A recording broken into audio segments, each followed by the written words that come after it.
I think this needs some context. I've been looking for a house for almost a year. Been to 25 properties. And then I see this.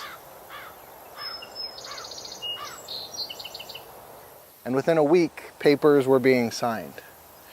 So I want to give you all a bit of a tour.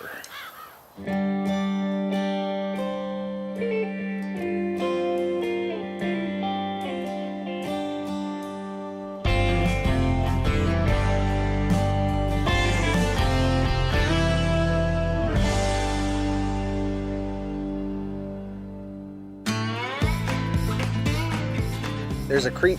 I'm gonna get in there and pull out the tires and the tree trunks and all the other garbage in there and try to get it flowing evenly. There's a dilapidated barn. About 1/3 of it is in great condition. There's really pretty tree trunks for posts, but the other 2/3, the older part, is falling apart. The wood is rotting and the old roof has a lot of holes in it. But for now, it's good enough to hold the tractor, which is a Ford 2000, 1972, so almost 50 years old. And then we got a little John Deere to maintain paths. The bulk of it has not been mowed in years. I mean, there are places where it is 5 or 6 feet tall with weeds. I've never bush hogged before. I have no idea how long that's gonna take. I don't even know how to operate a tractor yet, but I'm gonna figure it out. About 1/4 of the space in the barn is actually usable right now, and I'm gonna clean it up eventually, but I think today is a good dumpster diving day. This is the perfect place to hide treasure. You know, it's the last place somebody would think. And so there's always this hope, not that I do this too often, dumpster dive, but maybe, just maybe, there's $1 million in here, or gold, or parts of a trash can. Seeing some kind of contraption. Oh, that's kind of neat. It's got some janglies. It's got a ball on the end of it. I don't know, maybe it was a tractor gear shifter. Pretty cool. There's an awesome spot for a garden, and I think the plan is to put 16 raised garden beds surrounded by a chicken moat. The chickens are gonna eat the insects, which would otherwise be eating the fruits and vegetables. And I have to figure out some way to prevent predators from eating the chickens, because I haven't met somebody yet who hasn't lost a decent amount of chickens to coyotes or raccoons or whatever else lays in these woods. I have a terrifying fear of bears. And this is my backyard now. I don't even know if there are bears here, but I'm doing it, I'm facing my fears, and I'm sure I'll be better for it. There's a massive fallen tree that will most likely take weeks to break down and get rid of. Here's a human for scale. Oh, mercy. Okay, here we go. Woo! Got myself in a pickle. Oh! I had no idea about this until right before closing. There are about 300 tires in a ravine on the property.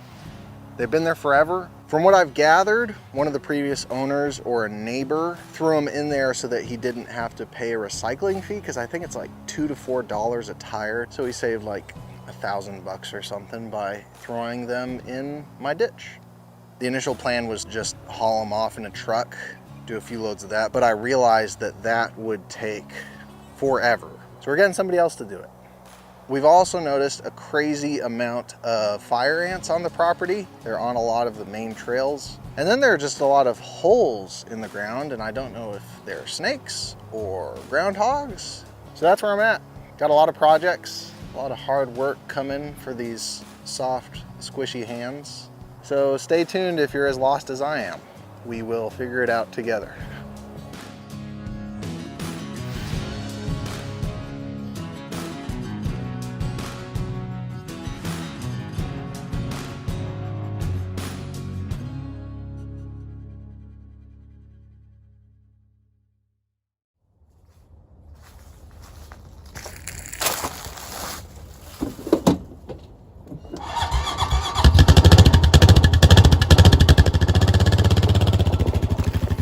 I got a job in the valley, but today I didn't go. I need a day off, but the boss says hell no. And part of me thinks I ain't never gonna make it back home.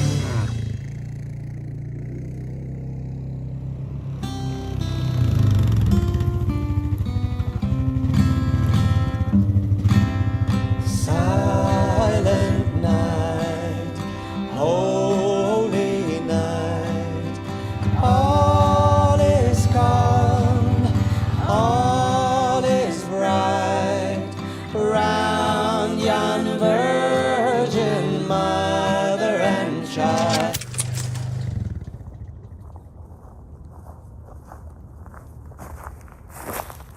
What are you doing down there? Fun's this way.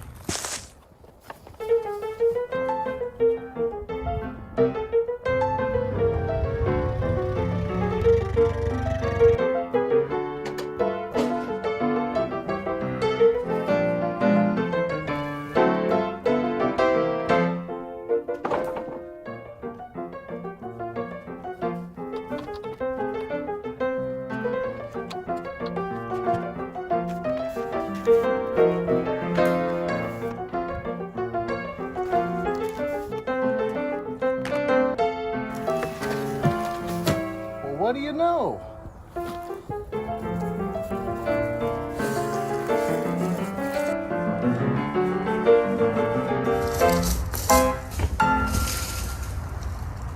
What's one more?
I don't want to walk.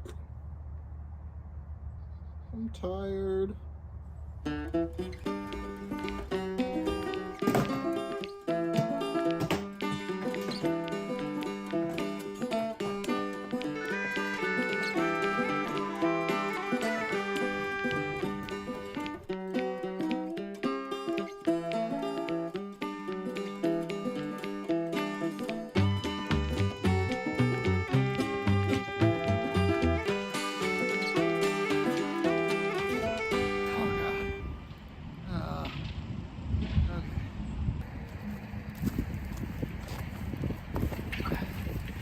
I made these benches.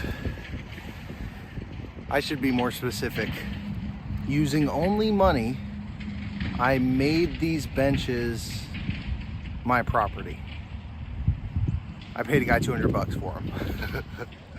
Barely fit them in my car. I really need a truck and I don't have one yet. But yeah, the benches are crazy sturdy, crazy heavy. Oh my gosh, it was exhausting getting these things in place. They have this interlocking system between the legs and the butt area. I feel like they're gonna last forever.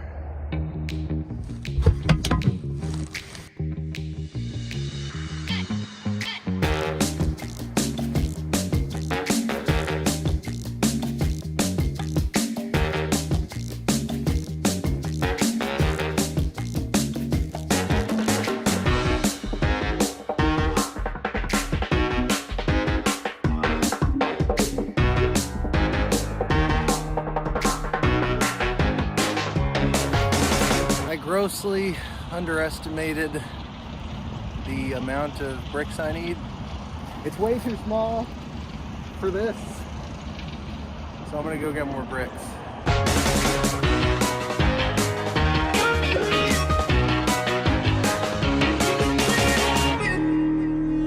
Hello. Howdy, howdy. Right, here's that. Thank you. And if you will pull over right there at the side garden gate, they will load those blocks for you. Lovely, thank you. All right, thank you.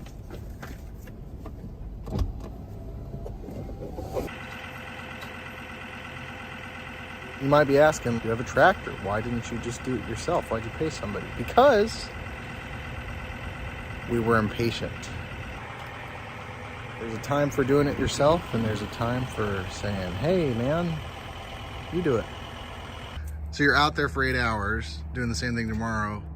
What kind of music are you listening to?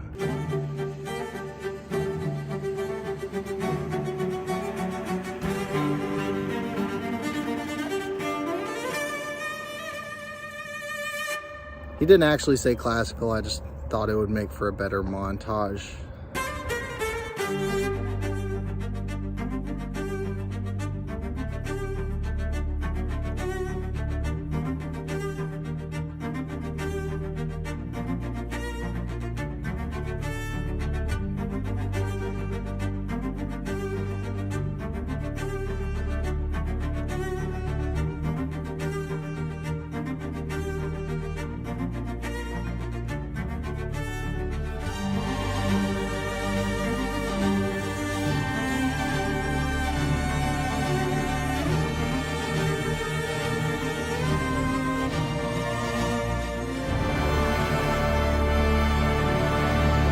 It's finished. He bush hogged all 30 acres. And what I'm now realizing is I haven't really seen more than 20% of the property because I haven't been able to get to it.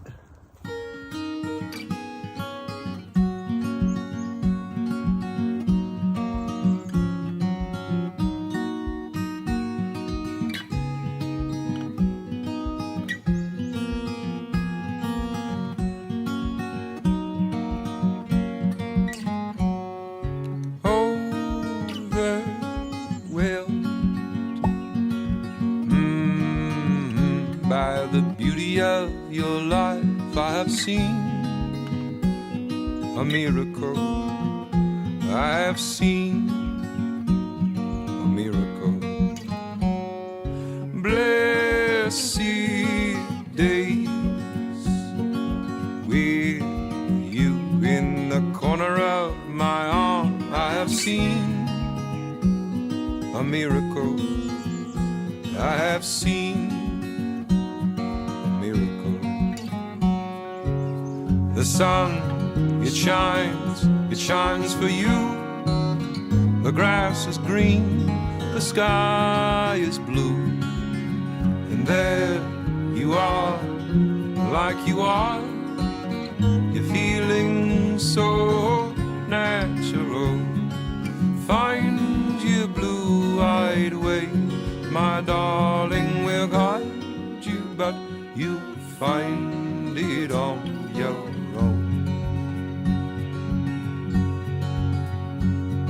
Amazing grace,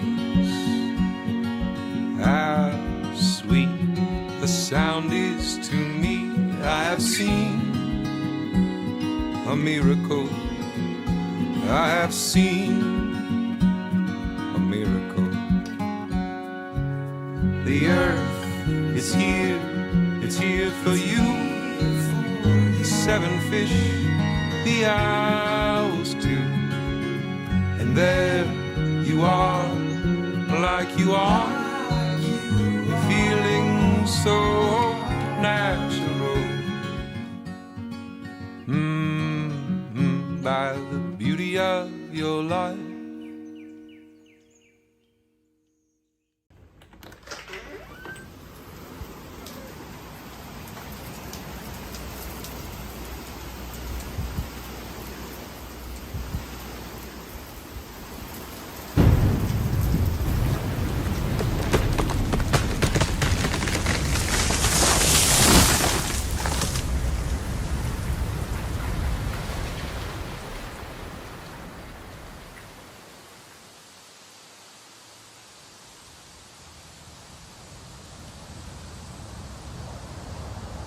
Was a good tree.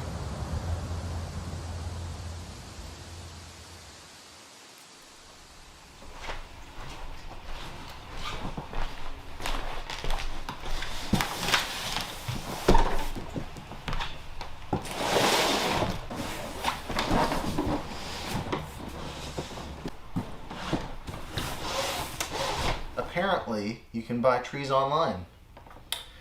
It's raining today, so I'm going to keep them inside because I don't want them to get wet. This is Job, named after Job Bluth from the TV show Arrested Development. Got us a Honey Crisp Apple! Red Haven Peach. Loppin's Cherry Tree. Job is 9 months old. In 3 months, he will be set free into the great wilderness to make his fortune. Or he can stay inside. It's pretty much up to him. This is Ibu. She used to want to eat Job, but now they sleep together. Not romantically. In my short time as a father to a cat, it's become ever more apparent that they prefer chaos over peace, and I'm trying to embrace that. Oh, I think I know what this one is. So you have Kiefer, Bartlett. You got Seckel pear and red anjou. If you look close to these branches, you can see like the grafting process. Obviously, we're starting an orchard, 22 fruit trees, 12 berry bushes. We've got half of them now, and we'll get the rest in a few days. Job has taken it upon himself to oversee quality control.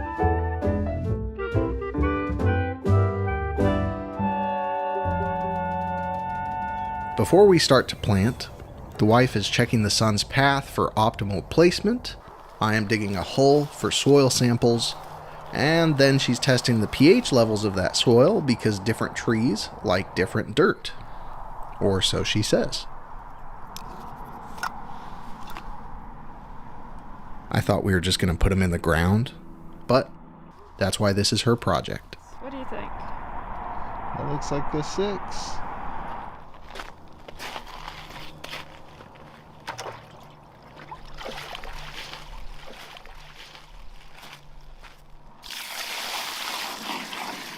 Then comes the drain test.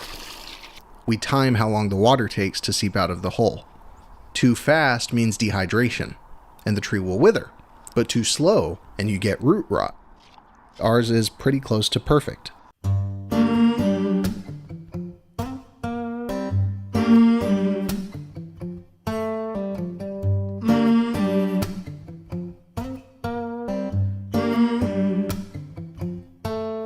Got the feeling in your bones, make you feel right at home.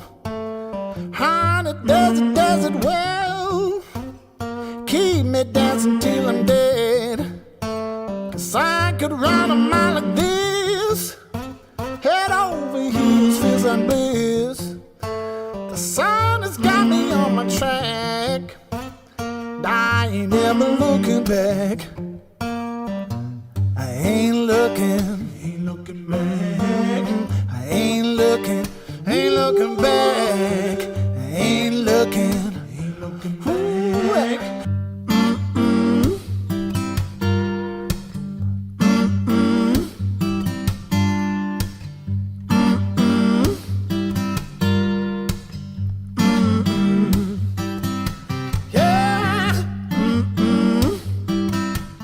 besides deer, I haven't run into too many critters around here, except at night.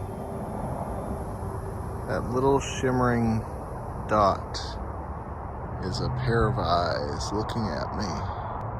Oh, there it is again. That's when I knew I would never come back here. Or I needed to light the place up.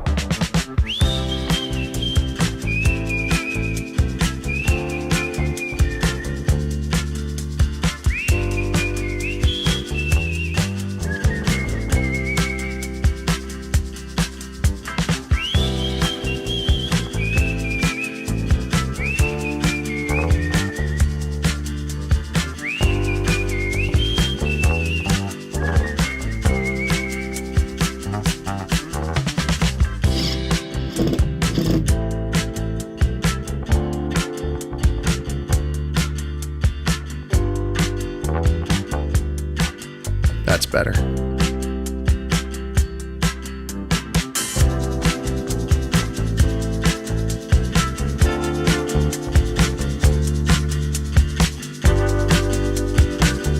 It's kind of weird to think that this project is as much for our future kids as it is for us.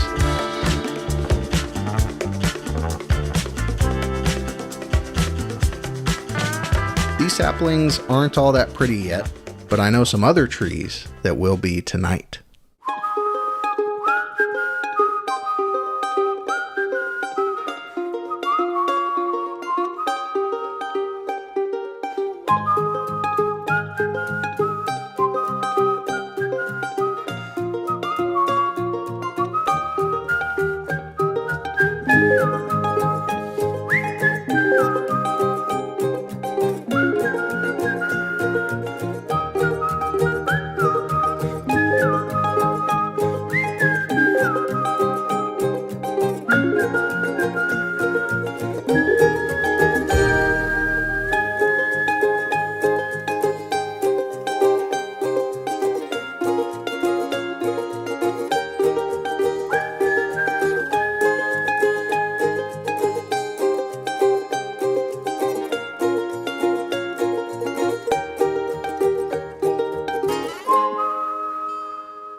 (11 p.m.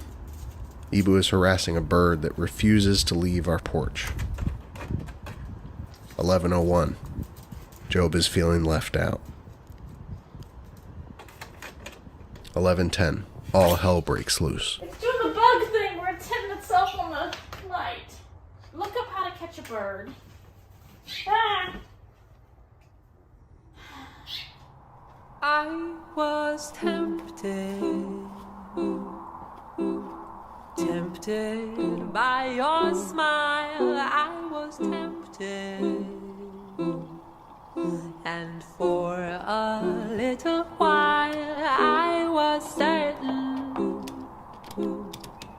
that I will be the one to change you, and you will be mine. You will be mine. I planted 22 trees, and I didn't give a second thought as to how I was going to water them, so here I am. It takes 15 5-gallon buckets to fill up this tank, and about a third of that ends up on me. Once a week, I'm out here in the moon's butt crack, making things grow.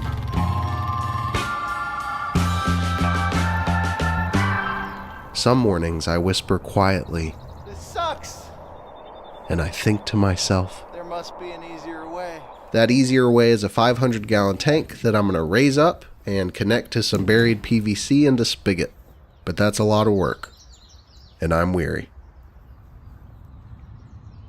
Come here, Bubby. Ibu finds some part of a dead critter every time we're out here. What'd you find? Did you get a bone? Oh yeah, spring happened.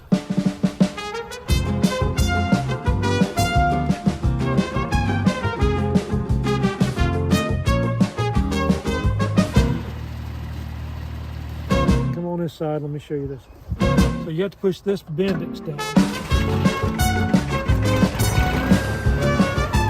Despite the look on my face, I'm absolutely terrified.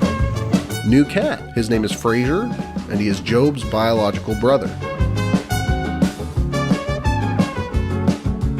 The wife wants a garden, so she's been concocting a little forest in the basement.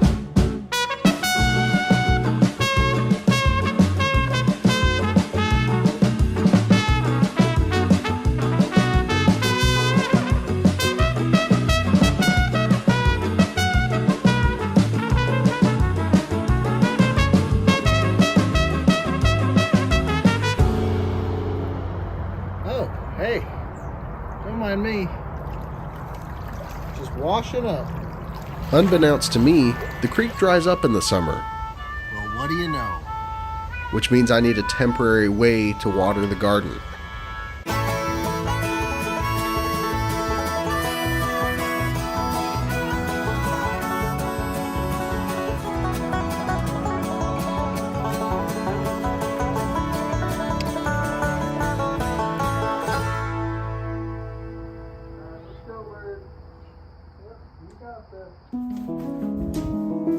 That's the right direction. You got this. Go out that door. Go out that door.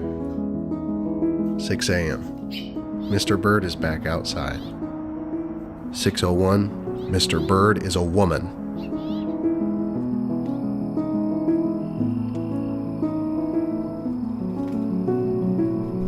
6:32. Mrs. Bird cuddles with her brood. 6:33.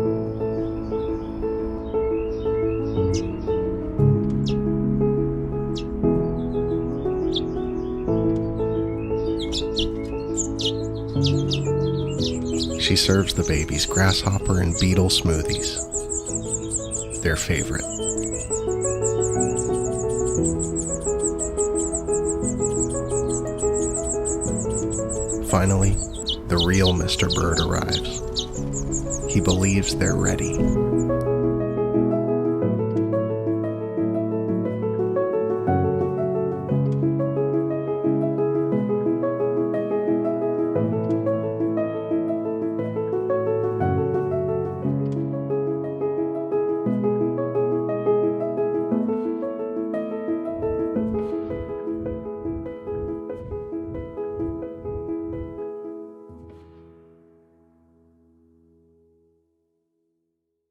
It took Mama Bird all of 2 weeks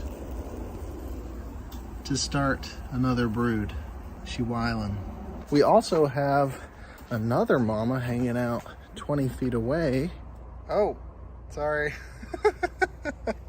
Definitely woke them up. And the cats have discovered toilet paper. Ha, puppy dog.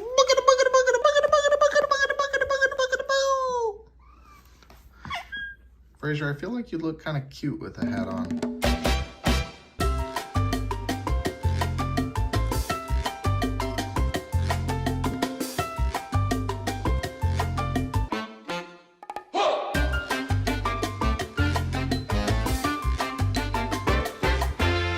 You sweetie boo.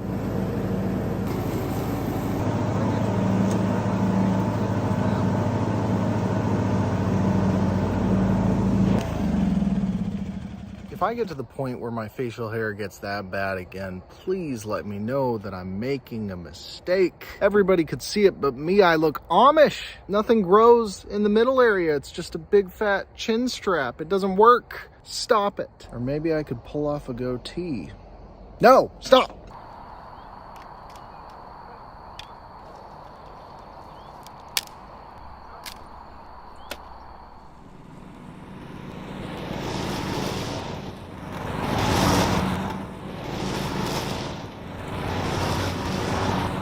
I know I'm getting old because I'm really starting to like to mow. 5 years ago, I had to force myself to do it. It was the worst. I was sweaty and gross. And now it's just an opportunity to be free for an hour or two. The other thing is when I used to have neighbors judging me, I had to mow during the day. But now here it doesn't matter what time I mow because nobody cares.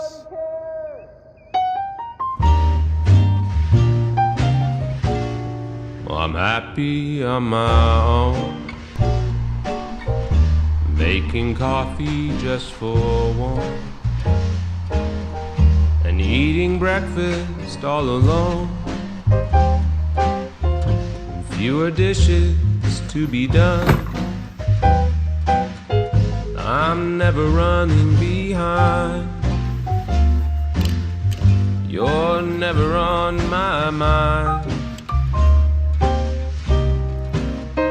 No longer there to make me comb my hair, fix my tie, or kiss me goodbye. Swear I'm happy on my own. No one to worry where I am, or waiting for me to come home. Staying up till 3 a.m. I'm always out on the town. You're nowhere to be found. And when our song comes on, I just hum along and order another round.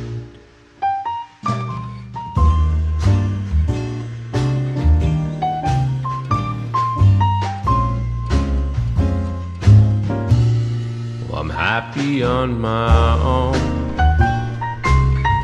at least most of the time. I guess some of the time, maybe none of the time, I'm happy, happy on my own.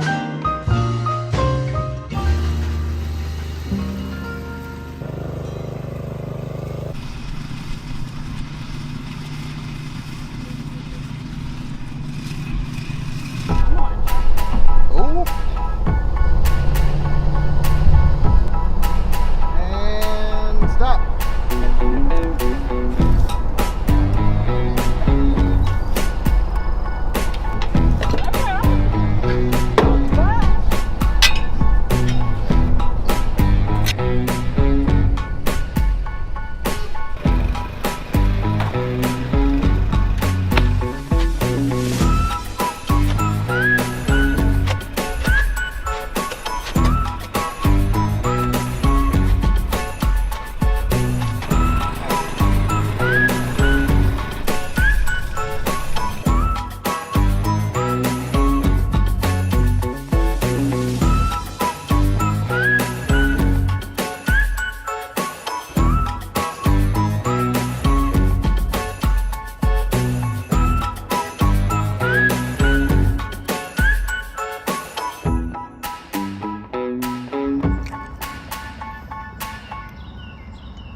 What is that? I haven't used this trailer in so long that there are spines on it. Actual little spines. Gross. Have you ever met Miss Lindy? She's a gal with the bright red hair. Now she stands high from all the rest. You know her anywhere. Well, she's mine. Yeah, she's mine. Well, I love that little girl with the bright red hair. Well, Miss Lindy, my Miss Lindy. Well, I love that little girl with the bright red hair.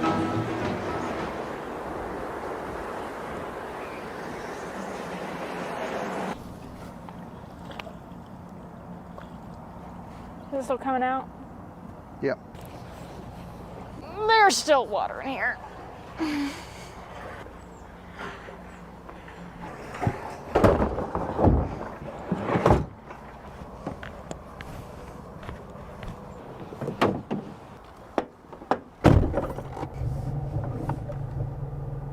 Sounds creaky.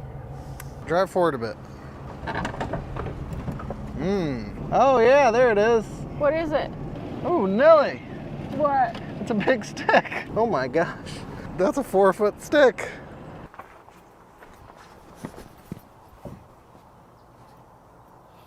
How long does this take to fill up? 15 or 20 minutes. Oh really? Yeah. We could go on a drive. Okay, not too scary. Not too scary. Ah! Hey, it's a deer. Deer. It's a deer. Get the deer. There it is. It's going. I think we lost him. I think we did too. What are the blackberry bushes you saw? Oh. I'm gonna eat this one. Are you really? Yeah. You're not worried about it being poisonous? Oh, it's blackberry. Is it gross? It's tart. You wanna try one? No. All right, you want to go? Oh, another bunny. There's a bunny right there. Hey, Hi, bunny. you driving? I forgot how to do it. You hold down the left brake and then press in the start button, which is here. And then you're good.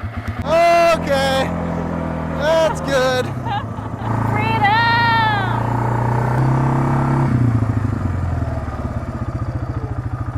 Oh, it's my hat. As soon as I picked up the hat, she...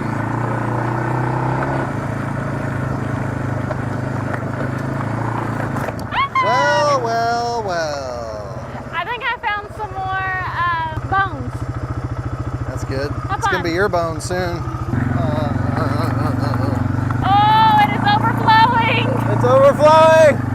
I miscalculated. I told you. You told me. Come on. Stop! That's good. Okie dokie. Yeah, this water pressure is not ideal. No. Do you see this? This is a pepper. Pepper. Are you not drowning them right now? They will soak it up like crazy. Am I stepping on anything over here? I can't tell if I'm killing plants or not. Basically, if it's thriving, it's not something we planted. Is this a weed? Yeah. Oh, that one's sharp. Ow! This is not sustainable. I got me a little moth.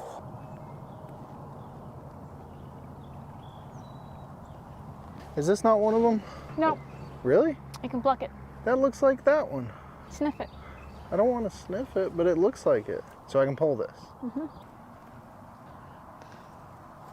Ooh. I'm good. I'm just gonna let him do his thing. I got a moth and a... Okay, there you go. There it goes.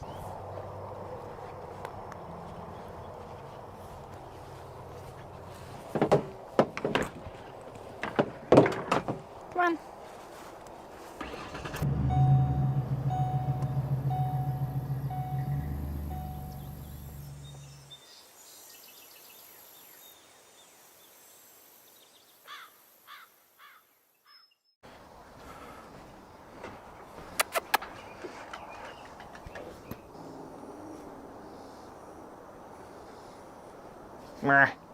That's it. You like being brushed. Why are you acting like you don't? Oh, we brushing the belly. Is that what's happening? We're going somewhere today. There's gonna be lots of other critters. A lot of critters you've never even seen before. You ready to go? Let's go. We're leaving town. There's a family with a farm that we want to check out to figure out our future critters. Considering we have no livestock, I should be calling this channel Grimpuh's Domesticated Petting Zoo. But not for long.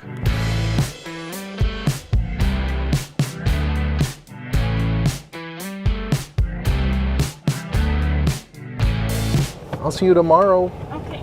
Okay, you got everything? How about a phone? You want a phone? Oh, yes. That'd be good.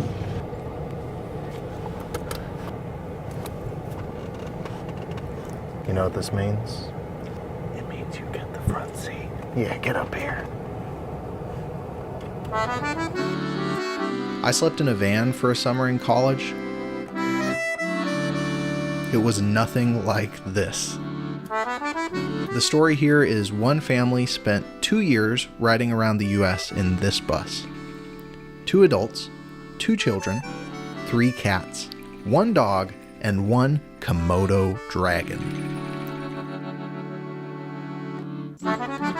Don't get me wrong, it's spacious. I just can't imagine sharing it with 8 other creatures. Okay.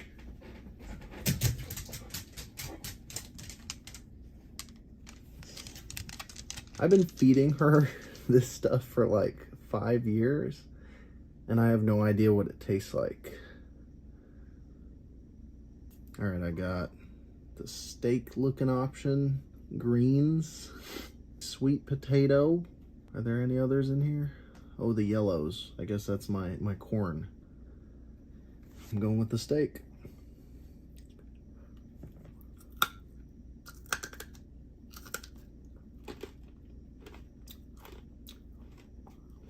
I mean, it doesn't taste bad. Come try it. Yeah, you smell that on my breath? I just ate some. So you can too.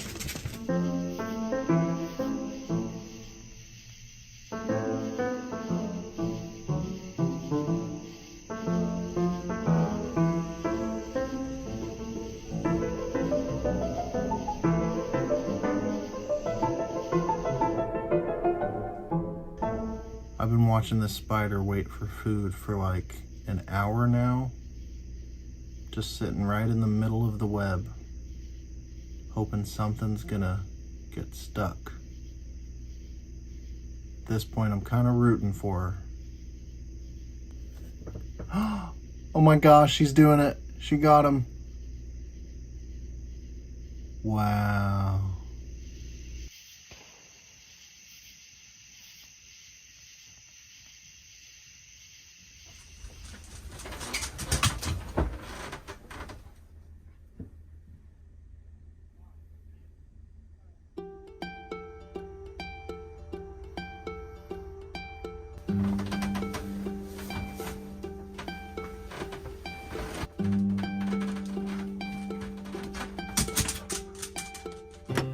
You'll be sweet.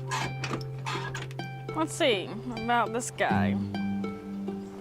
He's so manly. Yeah.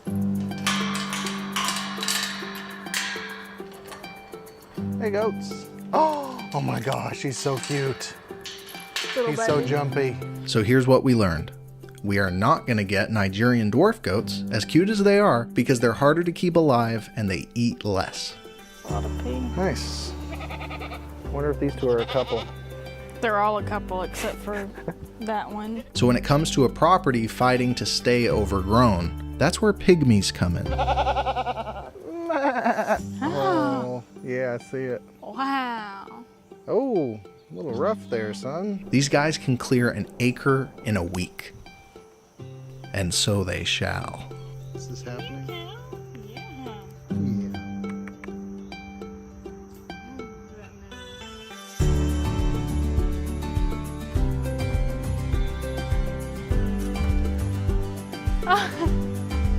Is that it?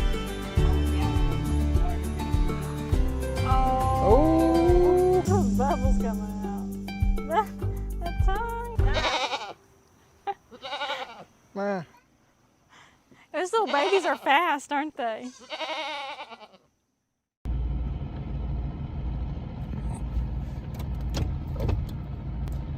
Yeah, look at those branches. It looks so weird like that. I know. Just like a tree up That thing has been sitting there for at least 6 months.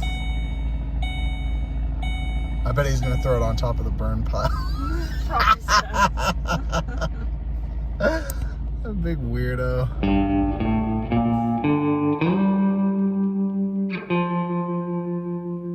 The wife's been hauling 400 gallons of water to the garden for a few months now, and I can tell she's sick of it. I'm sick of this! She fills up at the house, drives across the property, and goes from plant to plant with very little water pressure.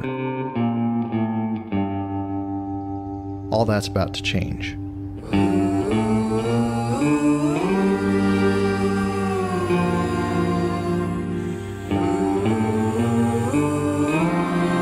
I'm gonna dig a 200-foot water line by hand from the barn to the garden.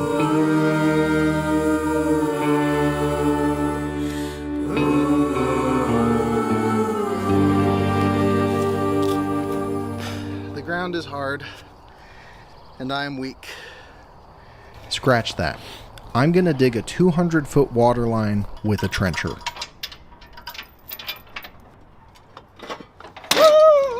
It's so heavy. What would have been at least 2 solid weeks of me digging by hand will now take 2 hours.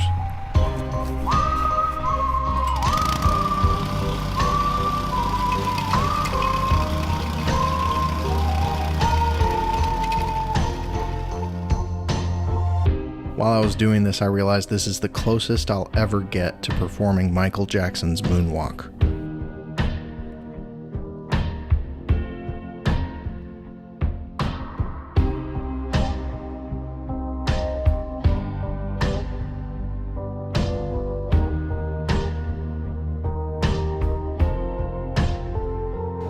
There's much that I still have to learn about the art of leveling things. I'm still at the eyeballing stage.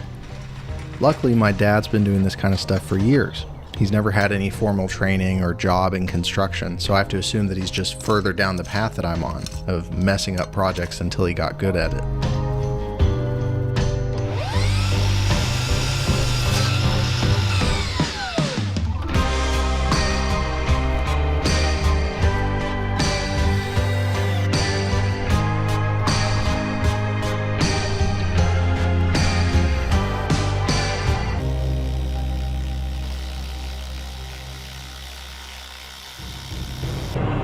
A bulldozer is not exactly the perfect tool to use as a way to crane a 500-pound water tank onto a stand.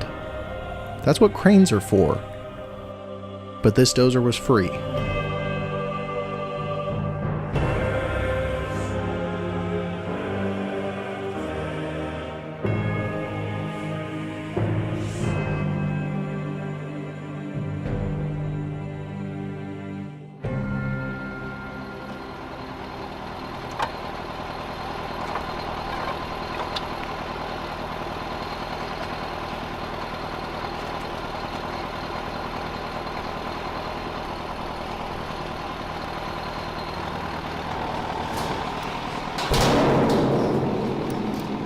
You know the hand signs you give when you're directing someone who's backing up a car?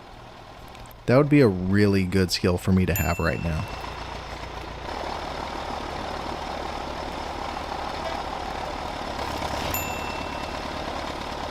Turns out, despite all our screwing, we forgot to put any screws between the legs and the base. But it's good that it's happening now, instead of when 2 tons of water are filling it up.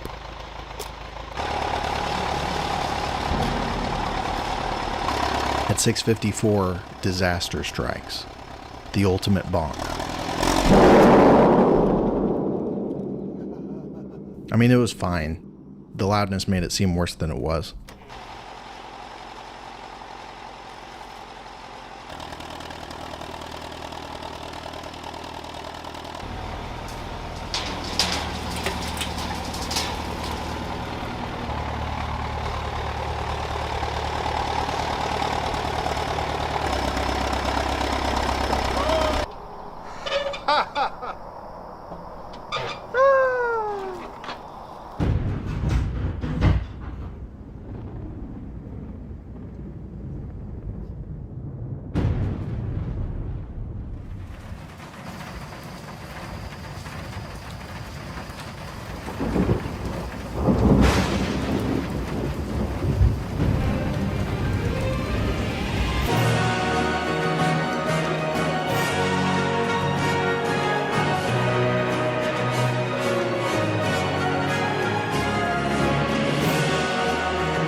I'm vicious. I don't have glasses on. Ruthless. That's not safe.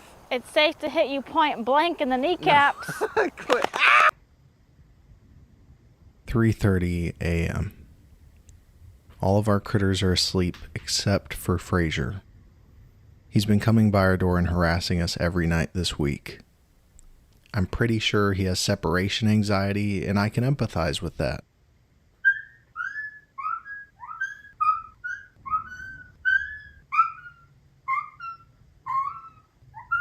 I need to do some research on how to handle it, but tonight I'm sleep deprived and I'm angry. So little does Fraser know, I've been crouching on the other side of that door for the past 10 minutes, waiting for him to try me one more time.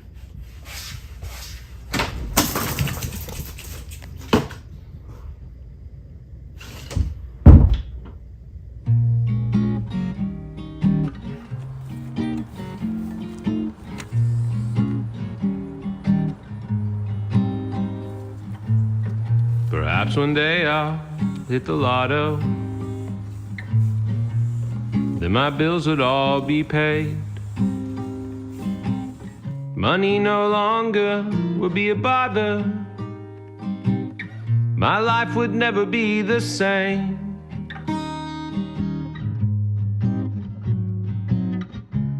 My wife has a problem.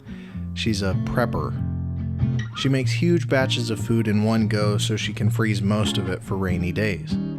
Thing is, we were set for rainy days about 3 refrigerators ago. We're on our way to pick up a 4th. Perhaps one day I'll reach the big time. The whole world would know my name. Well, every other magazine cover would use me for their campaign. We would be the hottest couple around, from New York to LA. But if I never reach the big time, would you still love me anyway?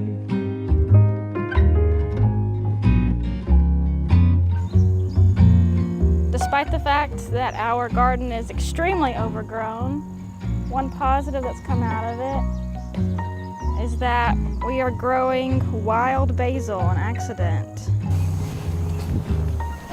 Here's a zucchini growing. Oh, I just knocked the flower off of it. Here are some ripe cherry tomatoes. Whoop! Oh wow, I think I just stepped all over a watermelon. Ow, ow, ow, ow. He's shaped kind of funny. Is he ready? Yeah. I'm guessing we're not gonna get too many more cucumbers. Do something. Fly. I could yell and he might fly. Go chase him.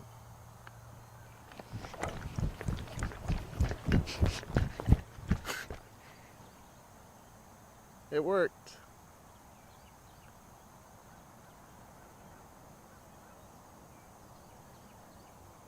You wanna call it? 3, 2, 1.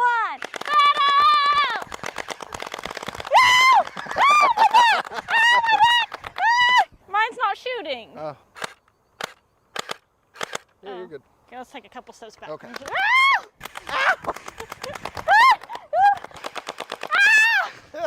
I lose. It's just a...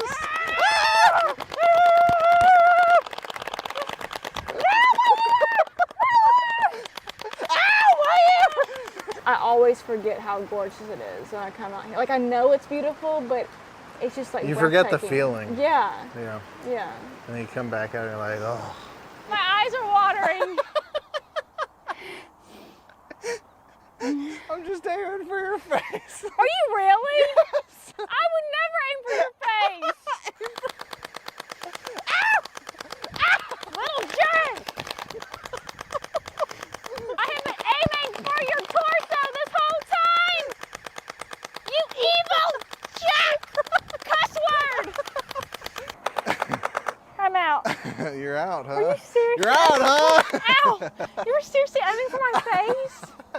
That is so mean. Am I the only kind person in the world? Turn around. I'm gonna enjoy every second of this. All right, give me some distance. I'm not giving you any distance. Pull up your shirt. Is that already bad? Yes.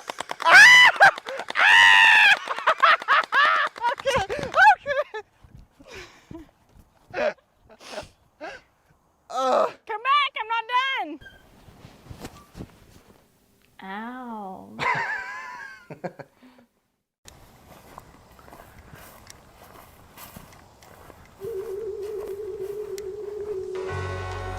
Well, looky what we got here. some no good hooligan trespassing on my property, getting in all kinds of trouble, no doubt. I'm gonna give you one chance to get out of here before I do something about, come on, we gotta talk.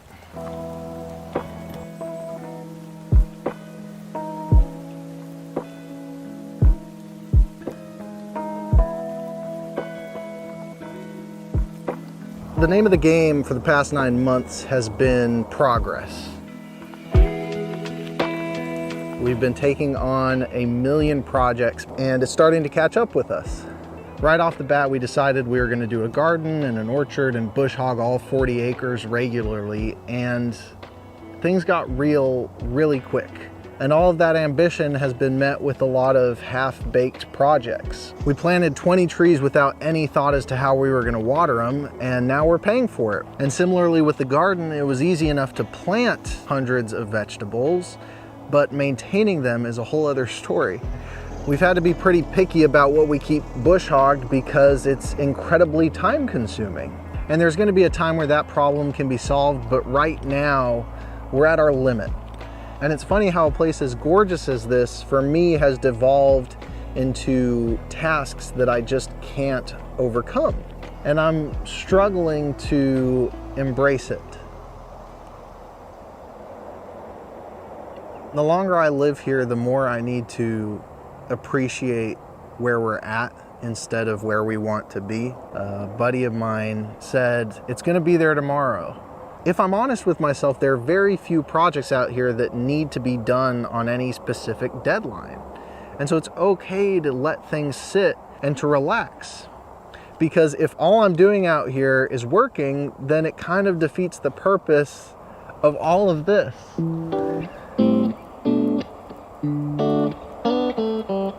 When I moved here, I had never picked up a saw before. And a week into it, I'm like, I'm gonna build a bench. I'm gonna build 2 benches. And while that might have worked for that project, there have been some that I just couldn't handle. For example, we have some bunnies. They live inside with us, and I attempted to build them a bunny run on the ceiling. Now this concept seemed very approachable at first. Just put up some shelves around, cut a hole in the wall so they can access it, and then just throw some doors on it and you've got all this space saved because the bunnies are on the ceiling. I'm not a carpenter, and building the equivalent of cabinets in a bedroom on a ceiling is a little bit outside of my pay grade. It appears that all the time I saved not planning this project has resulted in nothing being level. While I'm not gonna say I'm totally done with that project, I do think I need to wait for my carpentry skills to catch up with a project like that. Probably my biggest defeat so far, though, has been the cave.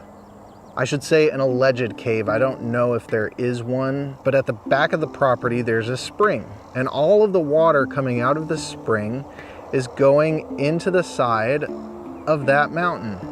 So one day I put my ear to this hole in the ground and I could hear the water echoing. And I got very, very excited because in my head, all I had to do was just dig a little to reveal a massive Batman cave. So I started digging.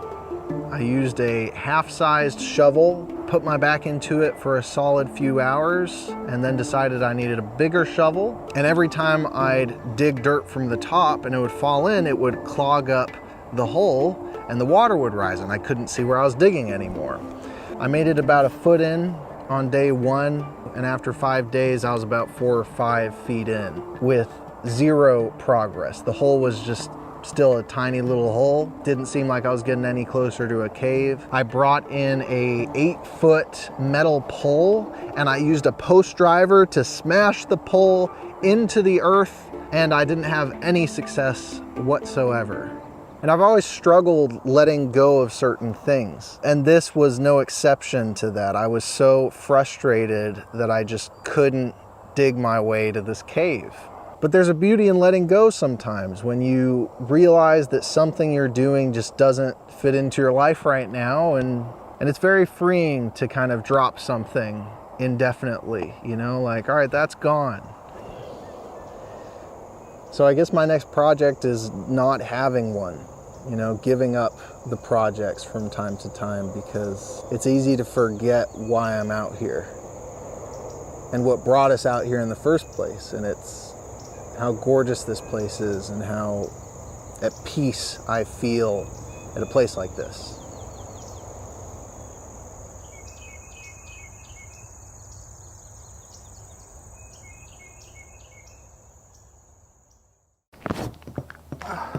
This barn has been needing love for a very long time, pretty much ever since we got here.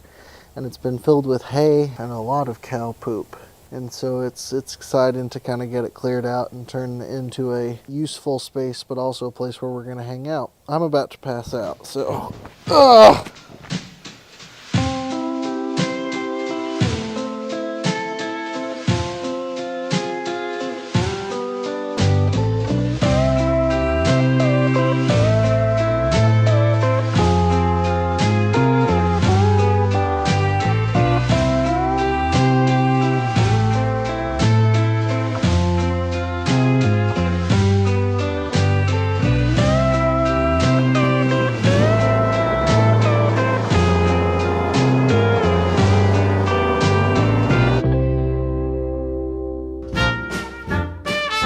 The original plan was to mow paths around the parts of the property we spent the most time in, and leave the rest to grow out and be tamed once or twice a year. This would have been something like 3 acres to keep up with, but we quickly discovered that ticks love untamed brush. And this is why we are now on our way to regularly mowing not 3, but 30 acres.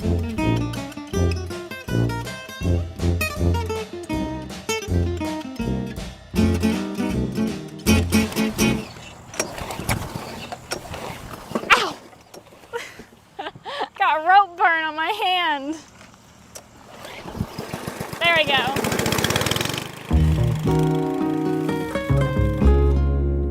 Our mowing fleet is not where it should be, but come spring, we're gonna double up. I've often caught myself fantasizing about the John Deeres, Bad Boys, and Cub Cadets that I'll never be able to get. But a boy can dream, right?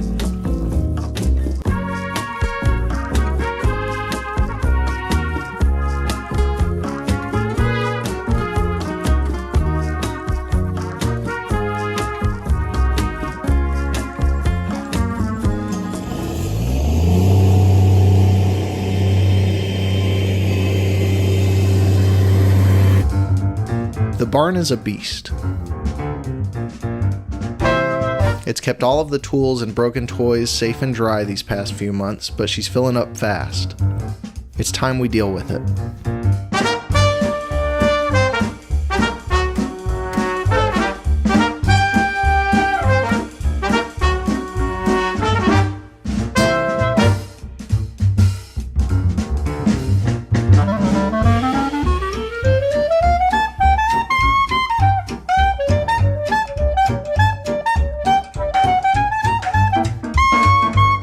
I want to split the barn up, one side for work and one side for enjoying the view. To do that, I'm building a wall.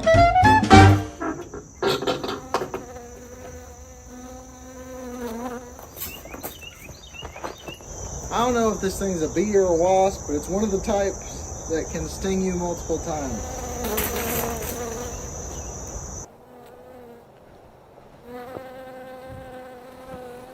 Ow! Mother!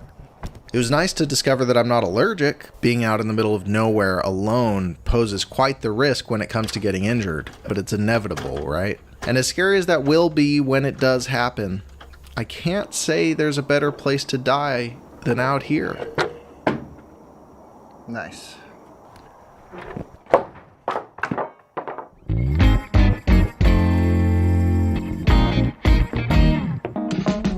Funny thing about love is you never really know when it's coming, but you better believe you'll know when it's there. True story. I must have been searching, though I wasn't looking for much. Checking out the scene, wasn't trying to get my numbers up. You know I keep it cool. I prefer to stay in the cut. Don't want no attention. attention on me when I'm trying to shake the blues up off me. But then I saw your face, it caused my heart to race. Girl, you're looking like $1,000,000. Something about the way you strut your stuff. Close your eyes. Oh.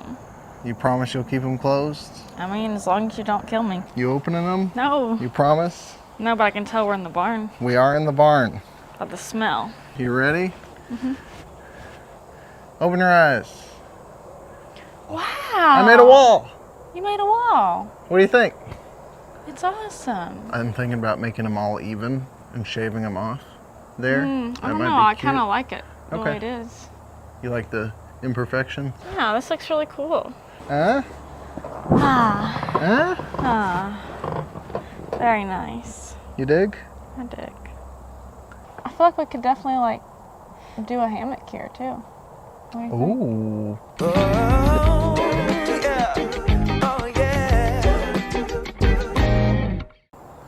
I was looking at these two trees right here. I need to trim back, but this is such a cute spot. Did you say it's 4 points of contact? 4 points of contact on the tire, 1 point on each tree. Now how does that swinging work? A conventional tire swing is 1 point of contact and you're like, oh, this is like a swing. Yeah, that'd be good. I would definitely hang out here. Good. We have to make our kids a sandbox. In ground. We'll dig it. I hate sand so much. Sand is the best. I loved sand. What about like a corn box or a bean box? You can't make sand castles. You make bean corn. castles. No, they won't stick together at all. You've never made a bean castle?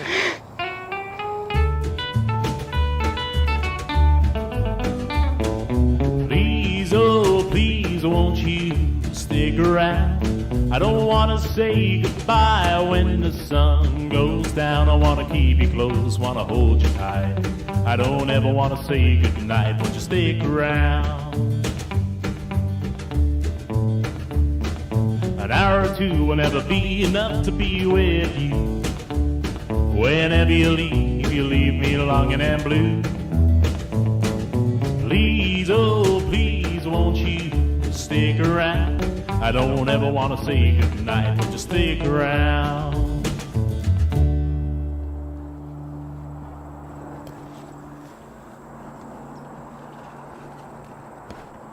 I kind of forgot this place existed. I also totally forgot how many tires were back here. I need to go into this with the mindset of a parent to an upcoming newborn baby. Whatever it is, I'll be happy with it. But in my position, I have like 300 newborn babies to choose from, so not a good metaphor. Ooh, that one's cool. Yeah. Ah! Hey! Woo! I've run out of normal exclamatories. Indeed! Looks like it's sort of wedged underneath the smaller tire. There's a tree that grew up through this tire that is keeping this one in place that's on top of my tire. Ah!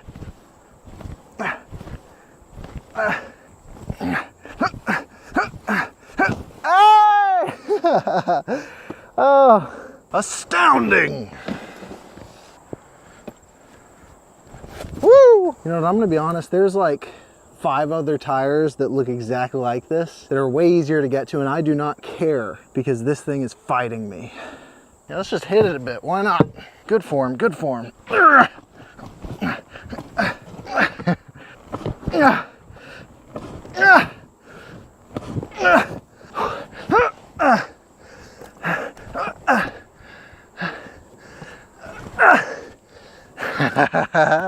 Oh, thank goodness.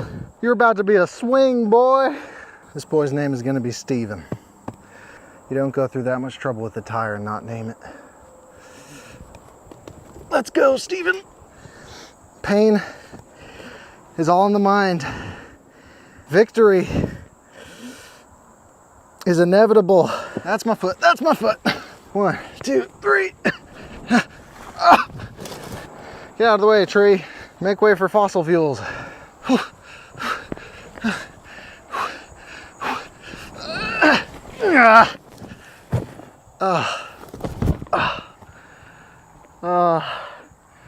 Good job, buddy.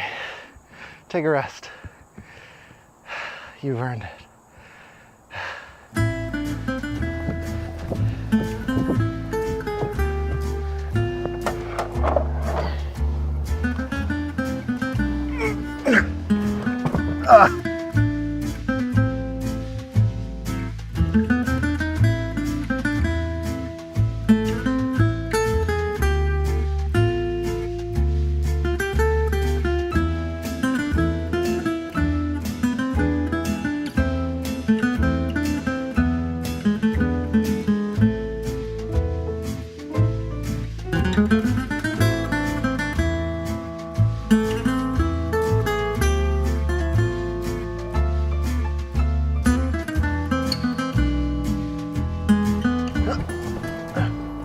Ooh.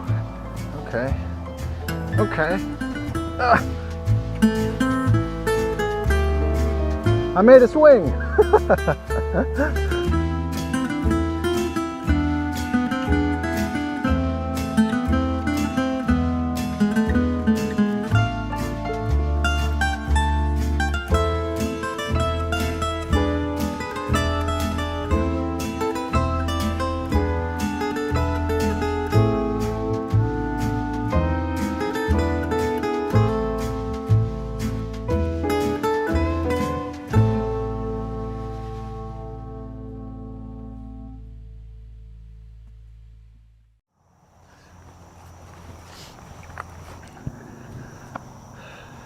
You ready?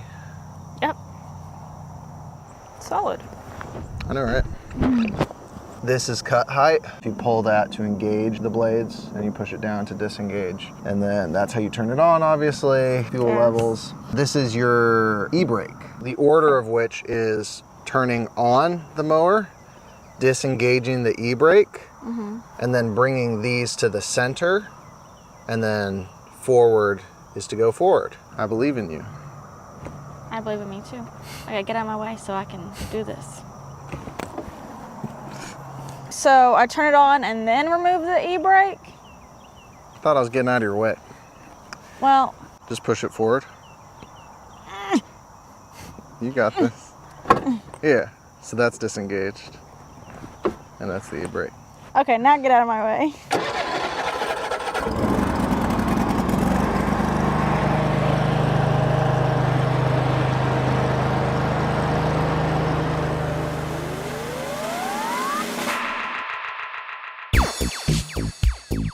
I mowed 10 acres last week with a 42-inch John Deere, and it took about 12 hours. I woke up yesterday to discover that this bad boy was on sale and I could get it almost $1,000 cheaper than normal. I had to act. 18 extra inches doesn't sound like a lot, but it adds up quick when cutting this much land every week or so. The wife took to it in about 5 minutes, but I doubt she'll be very useful with it considering her favorite thing to do is spin.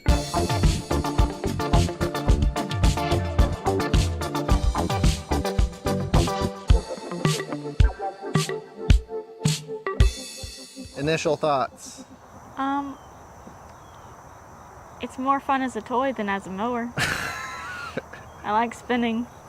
Were you scared at any point? Just when I thought I broke it because I spun too much. Any other thoughts? It's a bad boy. I don't know. Bad Boy is one of the younger mower companies out there, as they've been around for 2 decades. And that sounded pretty well established until I found out John Deere's been in the game for almost 2 centuries. That being said, and with my total lack of other zero turns to compare it to, this thing is a beast.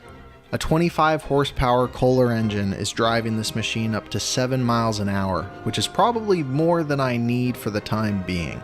It's got a welded 7-gauge steel deck that can be accessed via the floorboard for cleaning and maintenance. The tires are meaty and grippy and ridiculously large, and I've got a feeling they're going to hold up pretty well to some of the thornier spots on the property. It's a 725cc, which is definitely a number and some letters for sure, and the seat is pretty comfy, which matters a lot when I'm going to be living on this thing every weekend. So what drives a man to blow $5,000 in an evening? Time. Mowing is a big part of my life now, and it's not going anywhere. With a little more cutting length, higher speed, and the ability to cut corners in a good way, I'm pretty confident I can get last week's 12 hours down to 6, which means I'll have much more time to spend with the wife whenever she gets bored of the mower.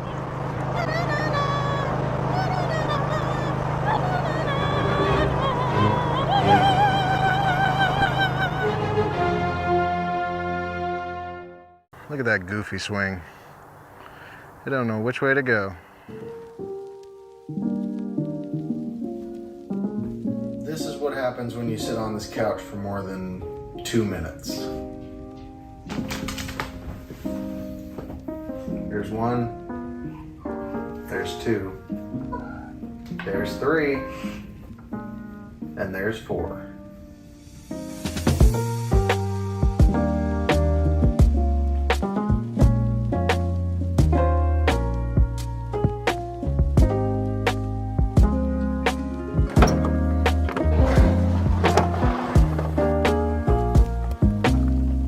The plan is to push all of the hay around this space.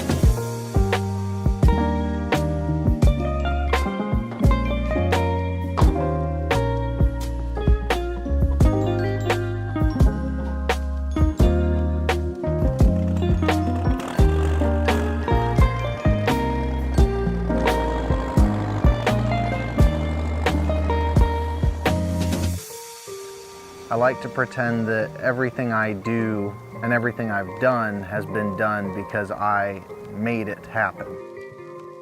It's pretty incredible to have people in your life who can do things that you can't. My dad, being familiar enough to operate this beast of a machine, was absolutely huge.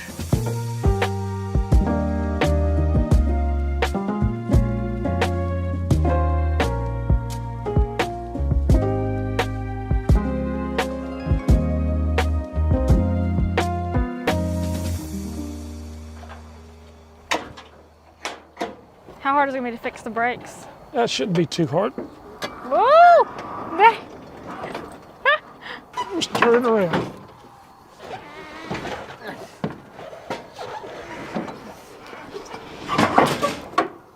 Here we go. I've yet to mention this, but here we go. My in-laws are moving to the property. Come on, let's go for a ride.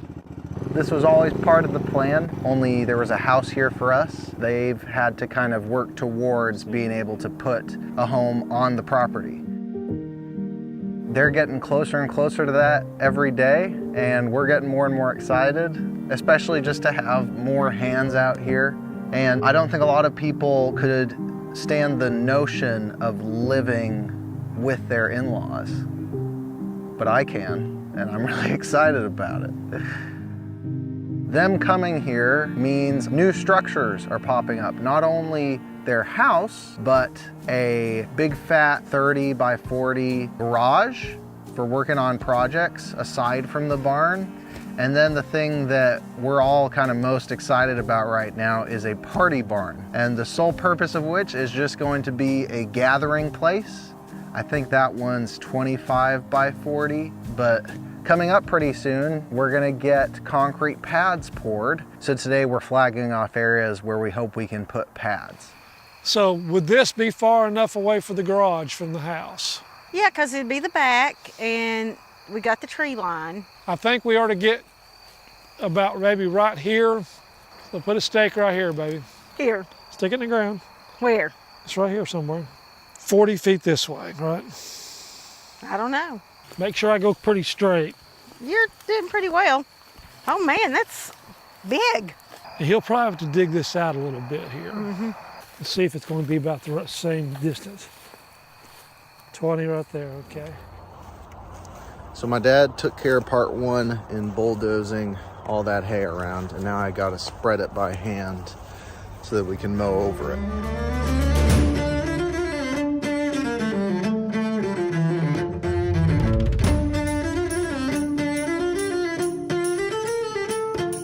Each of these strings I pick up is decreasing the chance of me obliterating my mower.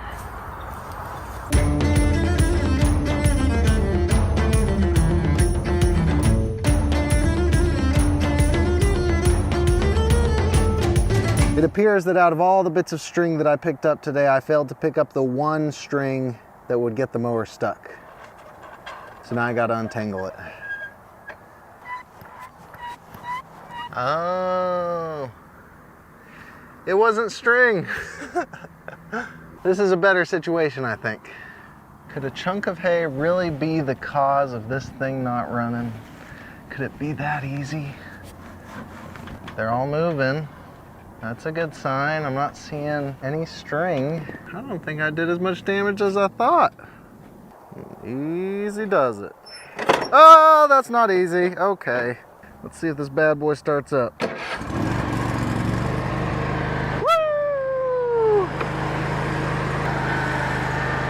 I learned nothing!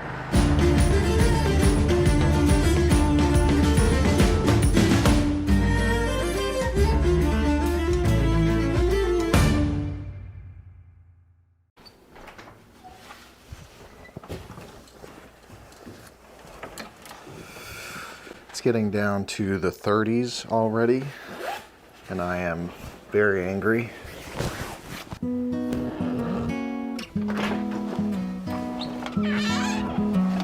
Oh, that's brisk. I knew you'd fit me like a glove the day I fell in love with the way you said my name. Nice and easy.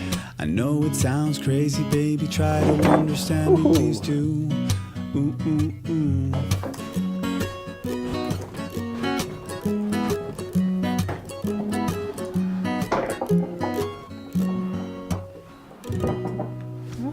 That looks good. I agree. You could probably use a paint job at some point. Where? I don't know. We got a lot of different levels of white in here. That's true. Glossy black up here might be cool. Yeah, that would look good. This side is unclean. Dirty. This side is unclean. This side hath sinned. It looks so good though.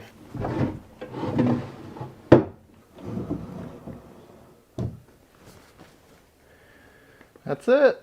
Woohoo! We pretty much failed at the orchard, but the wife wants to give it one more go by adding a bunch of mulch.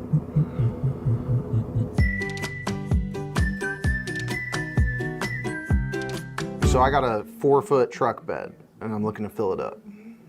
Yeah, you can probably take it over. Cool. I used to own one of them trucks, man. Miles, they don't have no room. I know.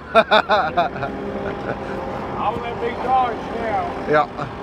This man is insulting the size of my truck bed as he's loading this mulch. You don't insult the size of another man's truck bed. Well, they got plenty of room inside. Yeah.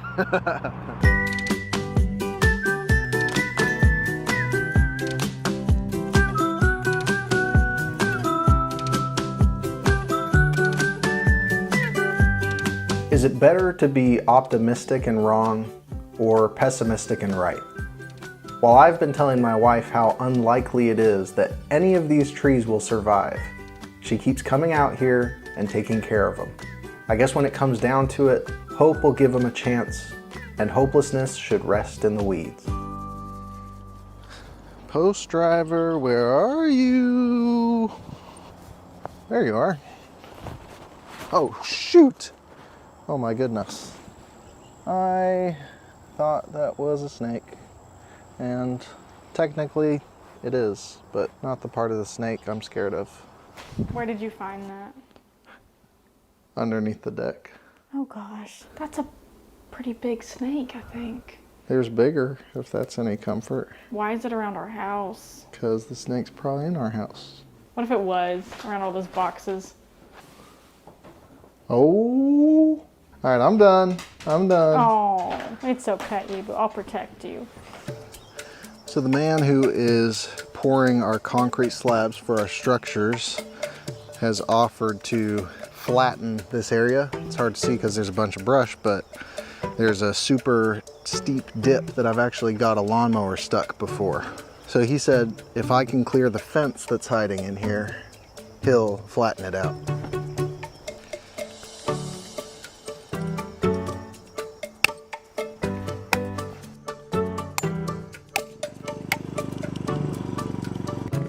I've been stressing out about how to get posts out of the ground, but a buddy of mine showed me how to use a post driver to pull a post. Oh my gosh, it's working.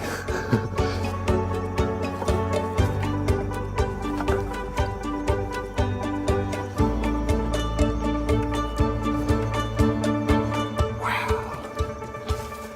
Oh my gosh.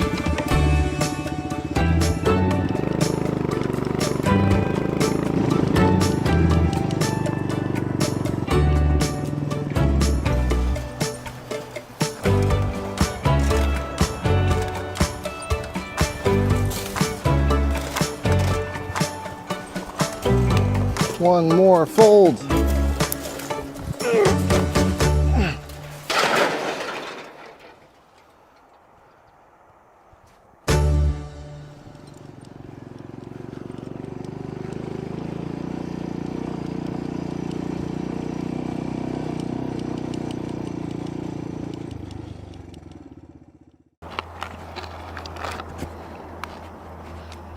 I'm anxiously awaiting the driveway guy to get here. I'm so anxious, in fact, I just ate a whole bag of pork rinds.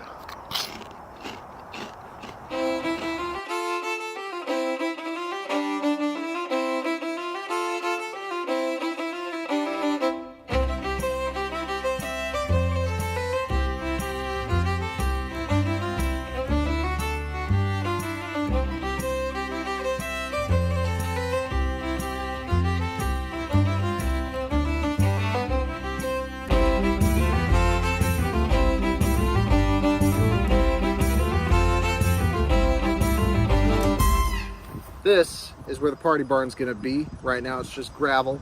And in 2 weeks, there's gonna be a concrete pad here. And a month after that, there will be a building. I don't wanna wait that long. So I'm gonna build the whole thing in virtual reality.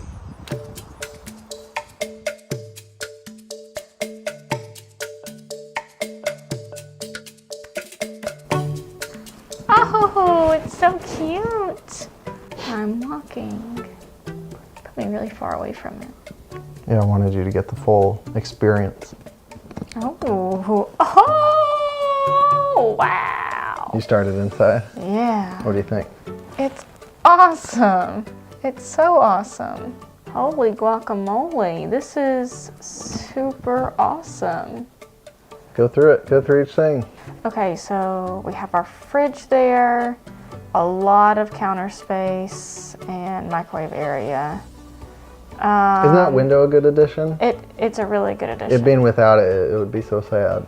The one thing I'm kind of not loving is I'd rather have the stove underneath the microwave area. Yeah, I think this is really gorgeous. I love your idea about the extended bar area, extending the countertop. Isn't that cool? Yeah, it's super cool. I can't believe you came up with that. Like, that's such a woman idea.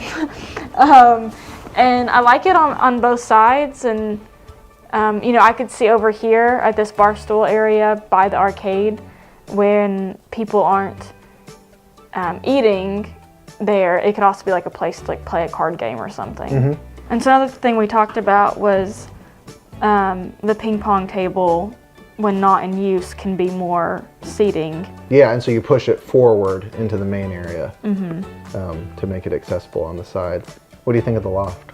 I think the loft is awesome. Okay, how do I climb up it? Pretty much run at it and jump. Okay, which is the jump button again? That one. That one? Okay, run and jump. Oh, I went past it. Woo! Okay, okay, cool. I think ideally as long as we can get maybe like a twin size bed up here or two. Well, not bed, but mattress. So that fireplace that's down there will be a wood stove, not a fireplace. Okay. Do you like the bench premise at all? Yeah, I think I do like the benches. It might be nicer if there are benches with backs, just for comfort. Count how many people currently can sit in this place. Okay, so we'll say currently eat. So we have 8 at the main table. 10. Oh, 10. Yeah, you're right. 10 at the main table. Then 11, 12, 13, 14, 15, 16, including the island. 17, 18, 19, 20, 21, 22, including the 2 bars. And then the ping pong area.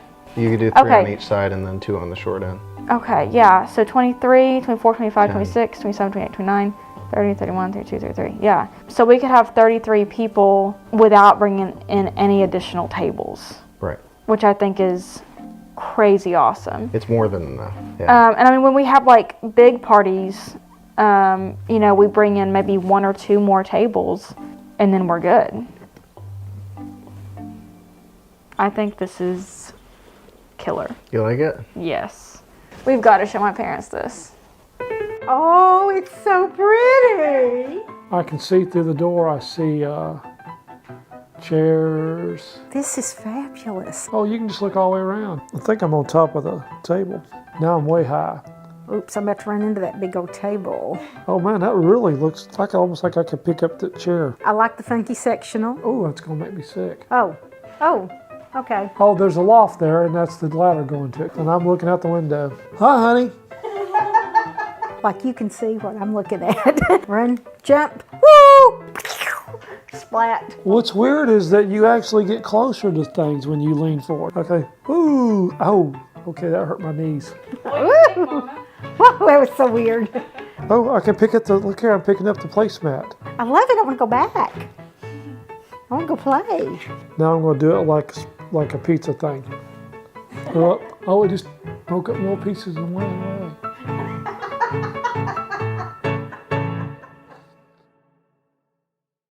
I've been sitting here thinking about all the things you do for me, how you make me feel.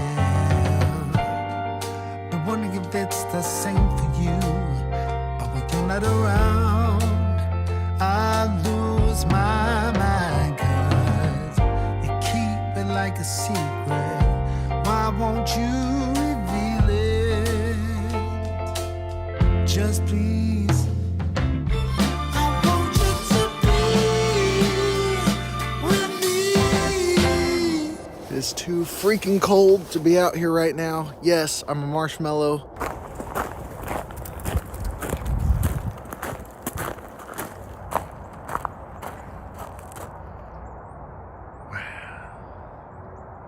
So the wife's parents are living right here, and if you look out there, the tippy top of our roof is showing. And you might be asking, isn't it gonna be kind of weird to have them living pretty much in your backyard? Well, let me ask you this. Is it weird to have babysitting built in to your backyard? Not that that's the only reason that I'm excited that they're coming, but it's a pretty cool bonus. I mean, I don't even have kids yet. I'm just saying, babysitting ain't cheap. Our wood pile grows ever larger. Oh, but it looks like the wife's dad has been cutting things up. This used to be a functioning archery target, but I didn't realize that it wasn't weatherproof. And some critter keeps coming out here and tearing out all the stuffing. So now it's just $50 down the drain. Ebo!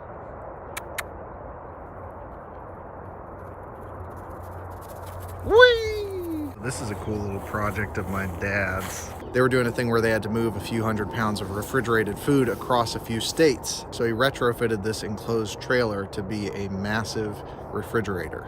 This boy has been our main bush hogging tractor for a while. And recently, the father-in-law went and purchased that guy. The reason being, obviously, it has a front loader. So he's been hauling logs and stuff around with it. It's got the sunshade for hot days. And for some reason, it has 2 PTOs. Why would you ever need 2 PTOs? We were hoping to burn this little cart before it started getting too dry, but I think we're past that window.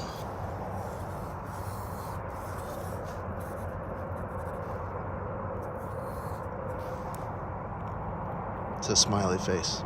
I've only spread about half the total hay around, so there's gonna be huge patches where everything's kind of dead in the spring. This is what remains of year 1 garden. Just a bunch of weeds. We're gonna be bush hogging here in the next week or so, and then we'll start on the real deal. Fencing, raised beds, chicken coop. I haven't really sold the wife on this, but there's this half circle of trees that I think would be a perfect place for an outhouse. She wants to hide it away somewhere, but I think this is the perfect spot. This is the exact spot where I decided I wanted to spend the rest of my life here, which is why I put this bench here. Little known fact, the legs are actually upside down. I bet you anything if I go up this hill, there's gonna be deer. Oh, there they are. Just got a glimpse of their tails. Oh, I forgot about this little spot. If I recall, there's at least one nest in this tree. 1, 2.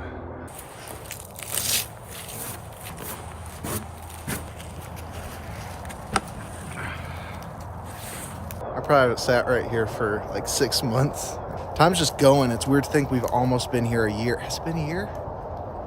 It might already have been a year. I'm gonna be dead soon.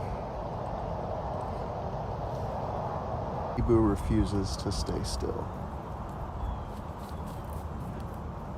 Sit with me, dog. Come on. Up, up. Yeah.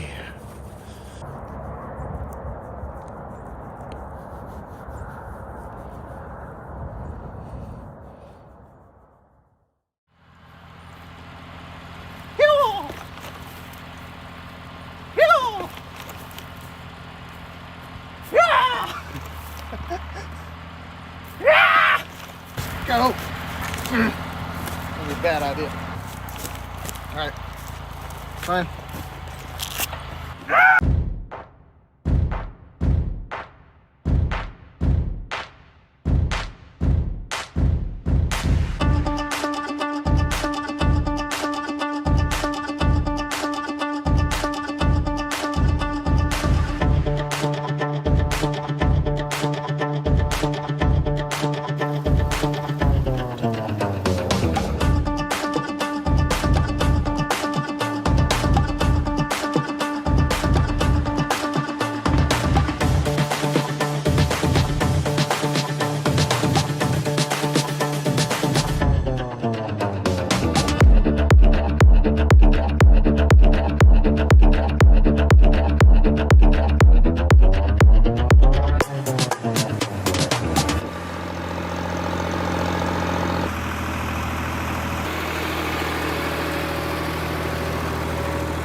Regarde là-bas.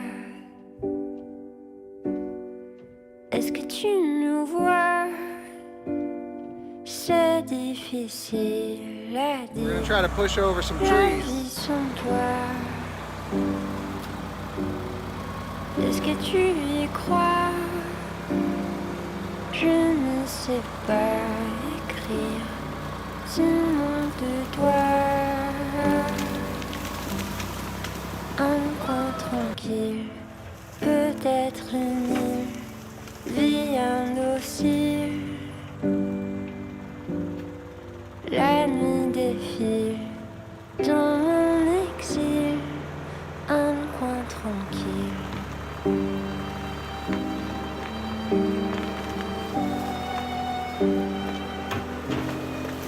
Tu veux savoir s'il va pleuvoir? C'est pas toujours facile quand il fait noir. Est-ce que tu y crois? C'est difficile à dire, le goût de l'espoir. Un coin tranquille, peut-être une île, vie indocile. La nuit défile dans mon exil, un coin tranquille. Quand t'as peur, je tremble aussi, et puis parfois je fuis. Mais voilà, je suis là pour toi et moi, un funambule au bout du fil, un coin tranquille, peut-être une île, vie indocile. La nuit défile dans mon exil, un coin tranquille.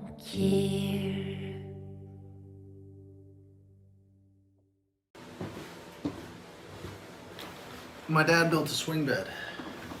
This is how he did it.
It's not real fancy on the outside or anything. But it changes all the views.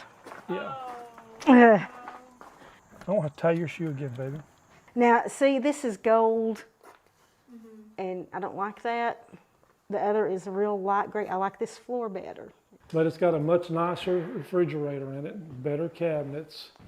It's got the pendant lights hanging down.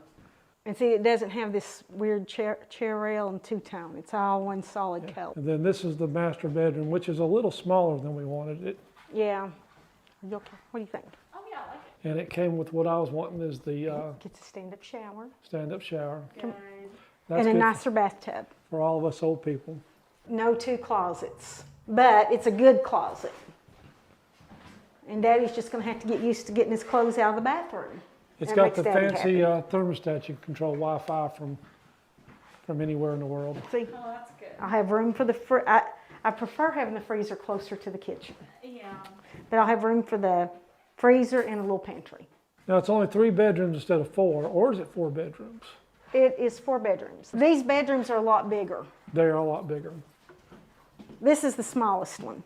We'll probably just buy this electric fireplace and stick that there and put the But TV on top of it. the brown sectional and those chairs will look awful in it because it's gray. Yeah. And so I'm gonna have to get new furniture for the den. I accidentally sat in this. Come sit in it. No. Yeah. I didn't know it was a rocking chair. I sat down and woo! But it has the ceiling fans in it, which I like. Well, I mean, this is a lot of working space, right? Yeah. It is. I mean, can you imagine? And this countertop kind of has the illusion of being a nicer countertop. Making biscuits would be easy on this. We've only got 3 drawers though, baby. Yeah, that's all. It's going to be difficult. Don't you love the sink? I do love the sink. Look how deep it is. So is this the one you guys would get? Yeah, we decided we're buying this one. Not- But not this one. It's a... I could take you if you want to go see the actual one. I can take you to see the Can we? actual one. I got the keys.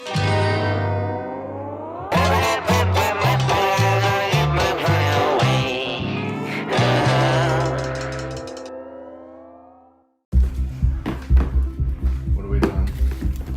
Putting our bunnies together. Okay, let's get them out of here before an animal eats them.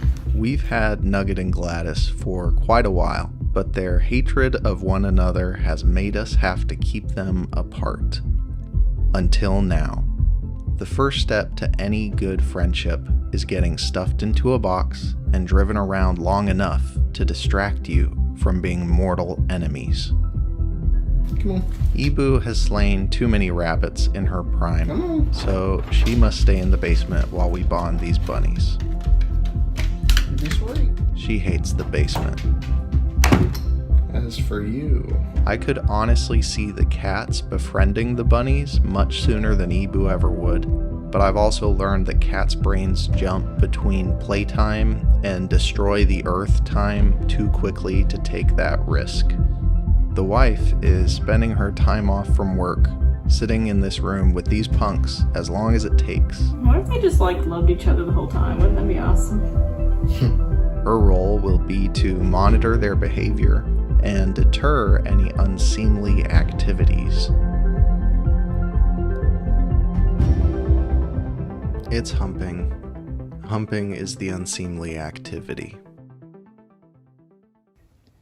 Yeah, not much has happened. They've been really good. I've been very surprised because the last time we put them together, they fought like crazy and Nugget bit me really hard. So this is a big improvement. Oh, but we're not getting out of the box. This is hour 2. So far so good. Nugget is a little more active than Gladys. I think he wants out. I'm gonna try feeding them and see how they do with food. I'm getting my dustpan ready because things can get a little bit more heated when you add in food. So far, so good. Gladys is eating, Nugget is not, which I'm surprised about. Nugget is seeming more interested. Nugget is eating. I feel like this is a pretty good sign. It is hour 3, so now we're gonna try putting them in a bigger cage.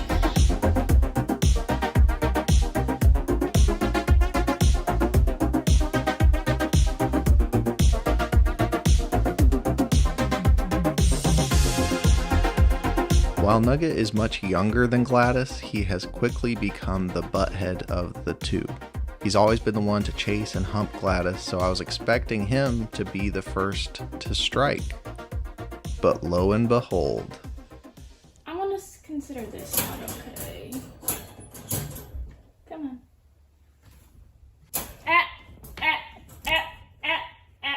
Stop. And even though Gladys may have started it, Nugget will be taking back his butthead title in stride. Nope. Nope. Nugget. I just want to eat my cereal. Quit. Nugget. You two don't want to go back in the box, do you? Or worse, on a car ride. There are moments between the kerfluffles where they'll groom one another, and it gave us hope, despite the majority of naughtiness that ensued. I had to separate Nugget and Gladys because Nugget wouldn't stop chasing Gladys, and so now we are starting over with the car ride. I am to blame for the purchasing of the bunnies. It was a time when I was looking through Craigslist way too much, and it just happened. With some critters, it's naming them that gets you, but with bunnies, it's just looking at them. They're cute. I'll spare you the boring cycles of additional box time and car rides, but after 3 more days of this, they finally put aside their differences and called a truce. We've since combined their cage into one fort, and they haven't had a single issue since. Now I just need to get them to like me.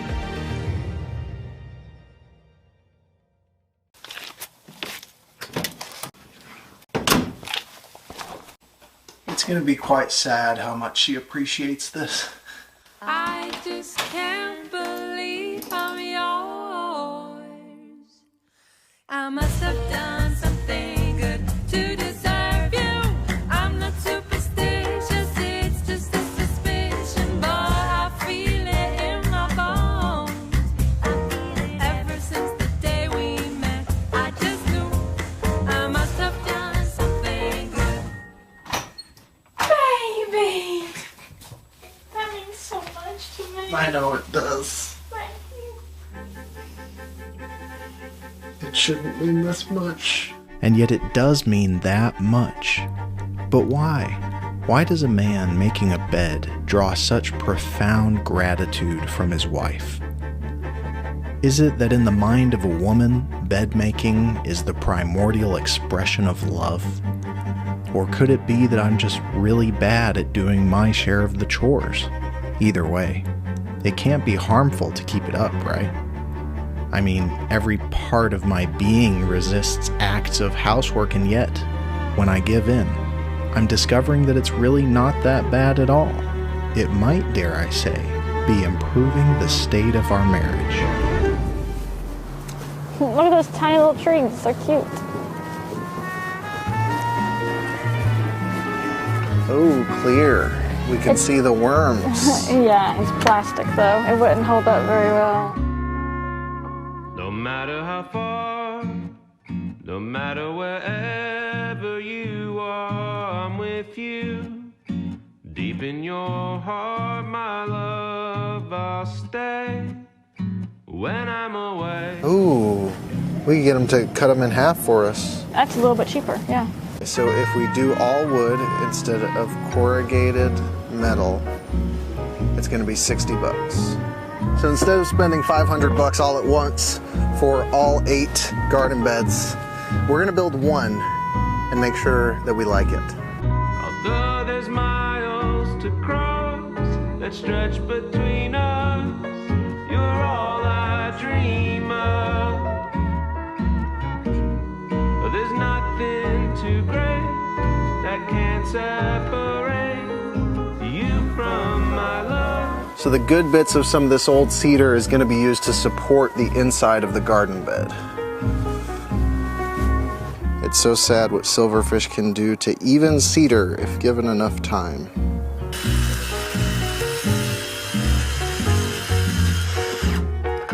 Tape measure.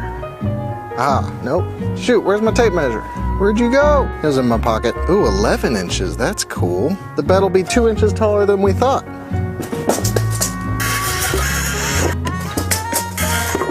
I think it's smart to use cedar on the inside because that's where most of the rot is gonna get to first. And cedar is very resistant to rot.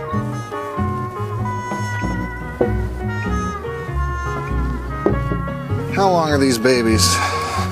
3-inch screws are definitely gonna go through. Dang, flab it. I got 1 inch and I got 3 inch. And for interior support, I need 2-inch screws. But I guess I'm going back to the store. Ah.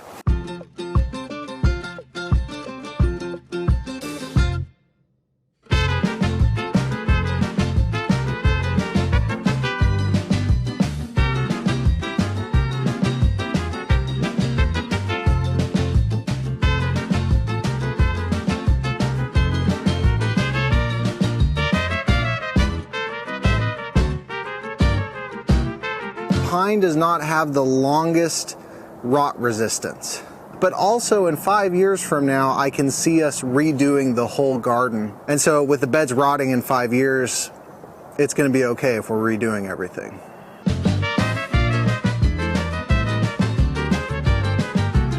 Now I just got to put it together.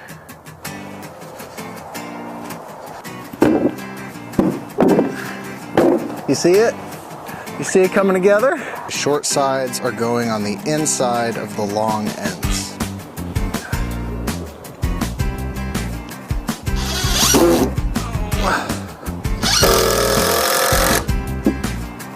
Let's get you nice and level, my friend.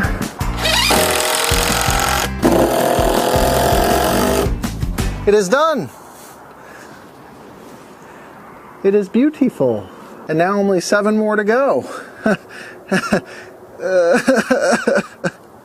I like it.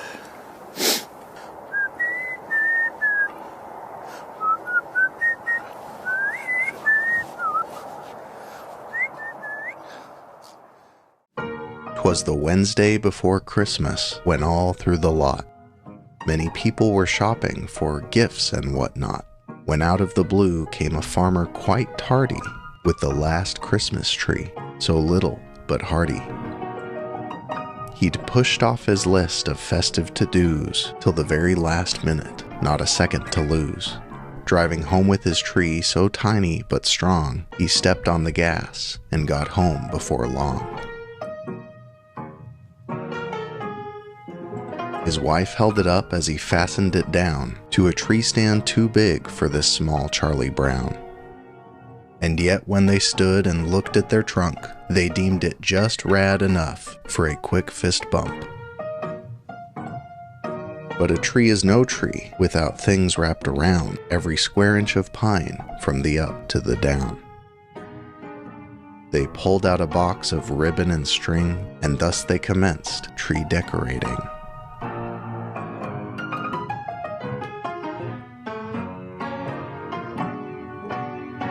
"There's a method to this," she kindly explained, rearranging his ornaments like he was deranged. But as they wrapped up their little pine tree design, 2 cats came a-lurking with chaos in mind.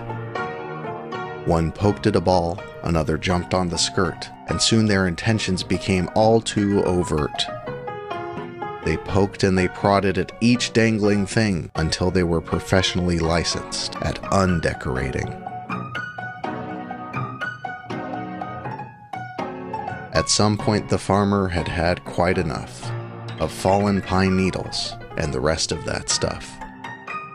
He prepared a solution with love and with rage, and that's how kittens spend Christmas, stuck in a cage.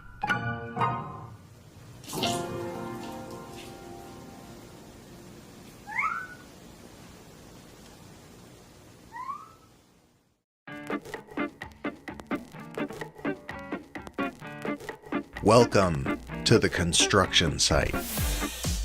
Grimpuh's farm has temporarily halted its passion for nature, self-sufficiency, and peaceful noises in favor of urbanization. There's things that need building and projects we cannot do ourselves. It's actually been quite pleasant to simply observe all this progress being made without any effort on my part. On lazy days, it's what I wish all of my projects were, just observing strangers carrying out your wildest dreams for you. It's beautiful. Why would I go back? It's not like all this progress directly correlates to our ever-dwindling bank account.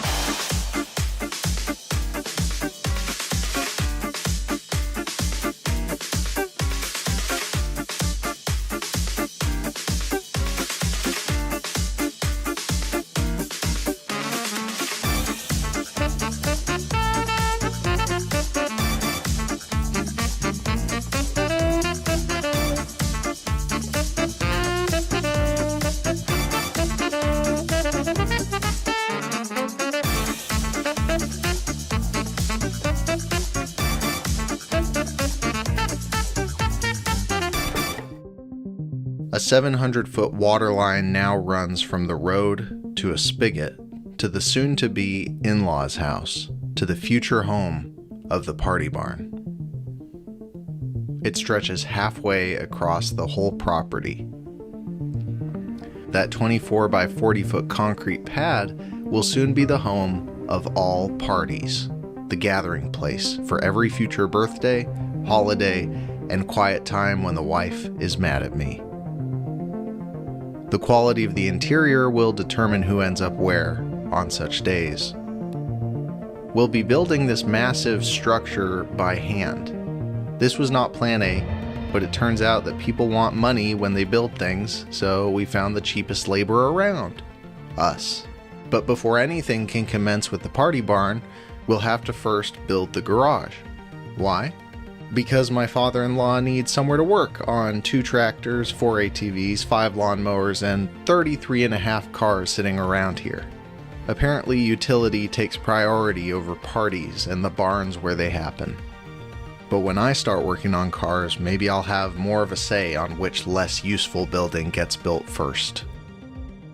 Here is where my in-laws will retire. It's a stone's throw from our house, and it signifies the beginning of this place being what we planned it to be, a multi-generational compound. If I could think of a word less culty than compound, I would have used it, but I didn't, so it's a compound. They'll be here, we'll be here, and someday our children will be here. I never thought for a second before this that there was another option than the suburban single-family home life.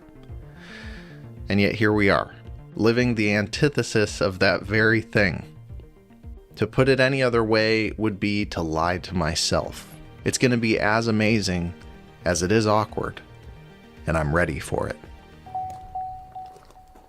Okay, good driveway. Good driveway. Okay, step up and I'll open the door. Oh, okay. Here you go, my dear. You opened it the wrong way. Okay, so this is the front door. So that means this is the living room. Then this is the kitchen. This would be the laundry room, but we're turning it into a pantry. That would be the bedroom. That would be the bedroom. So now it's only 18 feet wide total. Okay, well you come help me. I'm watching, okay. I'm just directing. Cut. Oh, dining room. Yeah, dining room is beside the kitchen with a sliding door right there at the tree. Perfect place. And then there's a bedroom, but we're going to knock the wall out and make the den big. Big family room. And then another bedroom,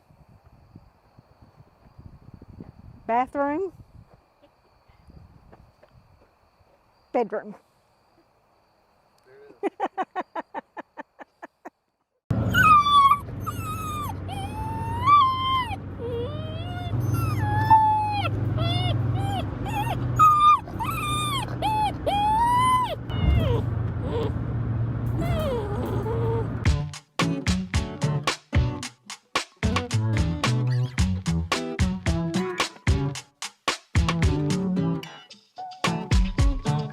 This is Obi. He is a 9-week-old Great Pyrenees.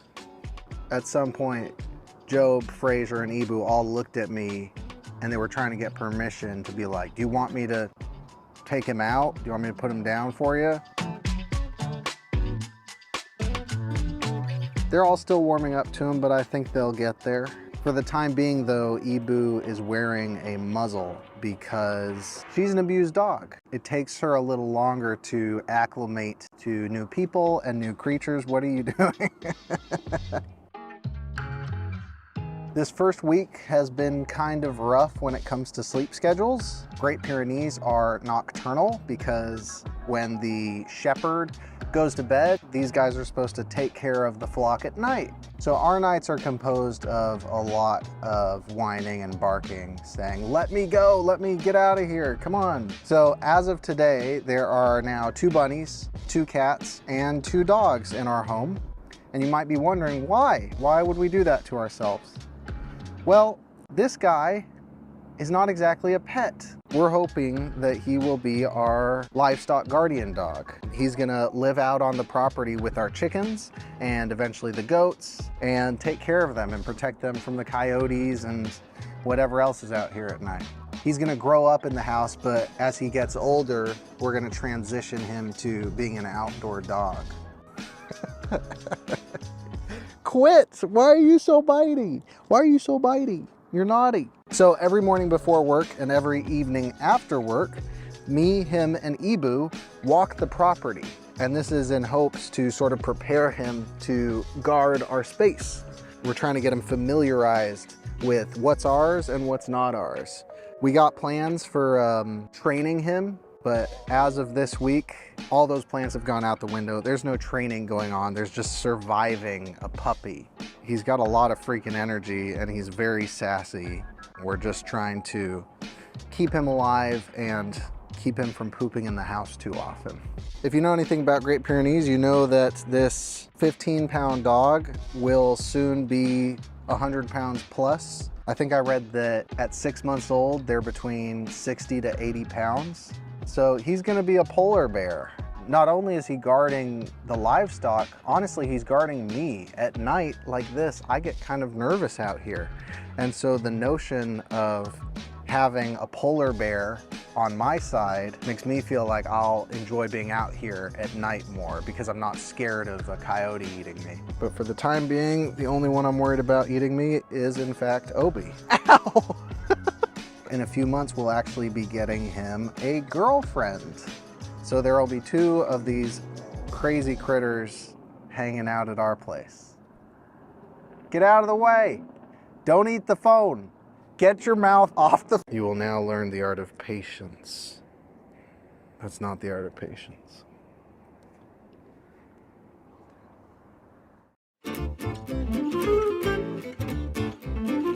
The days of Obi running the place are quickly coming to a close.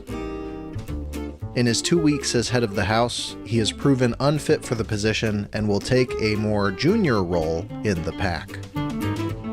His training begins now. With the world currently being his favorite chew toy, a suitable first command for Obi would be no.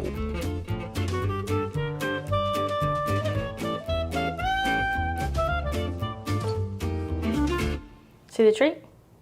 No. No.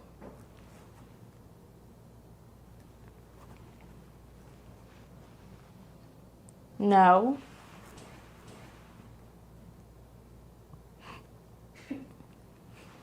Okay, good boy. Okay, let's make it harder, Obi. Treat. No. No. No.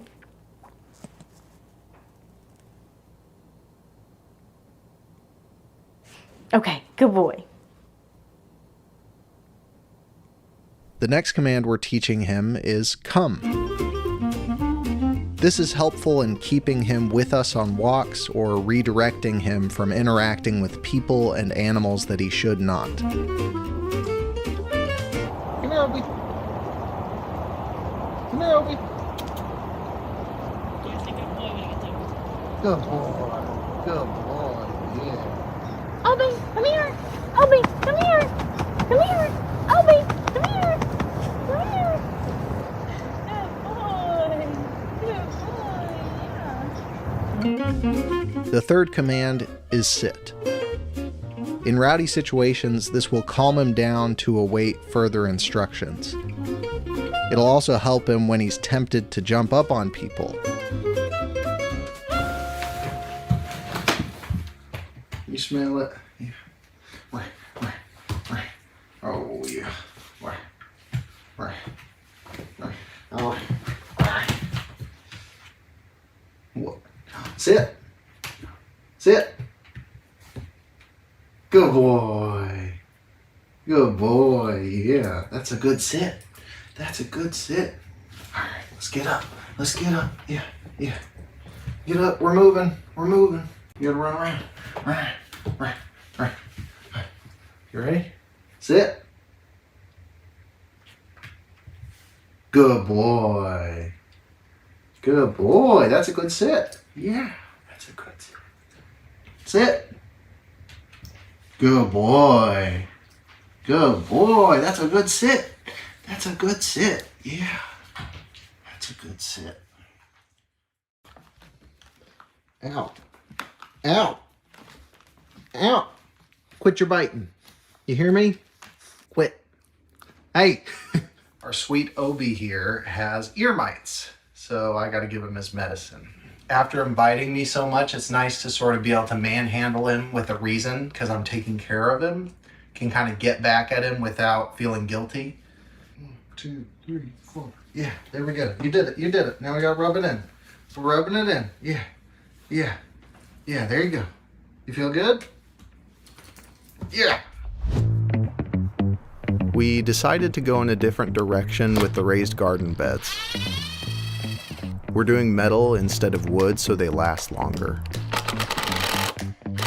This means that my one lonely pine garden bed now needs a new purpose.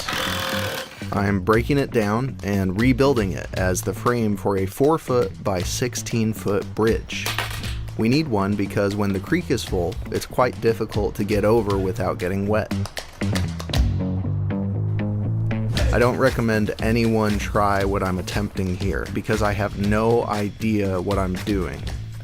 And if there's a project that's on the cusp of too risky, it's building a wooden structure suspended over a ravine that people walk on. I repeat, do not do what I'm doing. The first cuts I'm making are for the internal support boards that will keep the 16-footers rigid.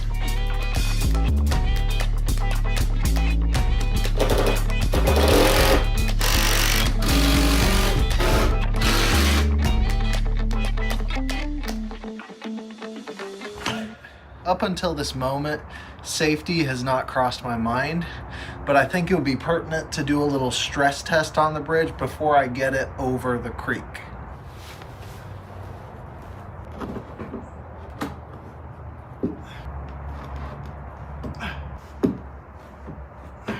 If it's gonna break, it's gonna be in the center. So as long as this stays pretty sturdy right now, I'm gonna feel pretty good.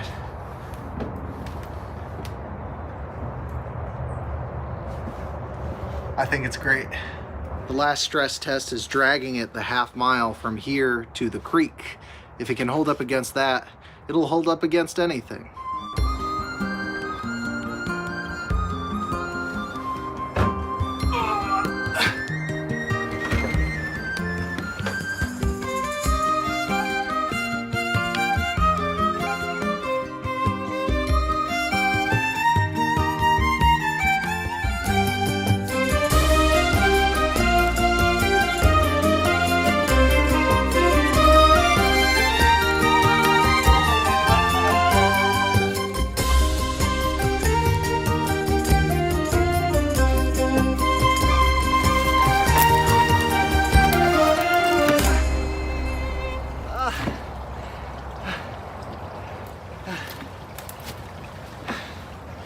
Now for the fun part.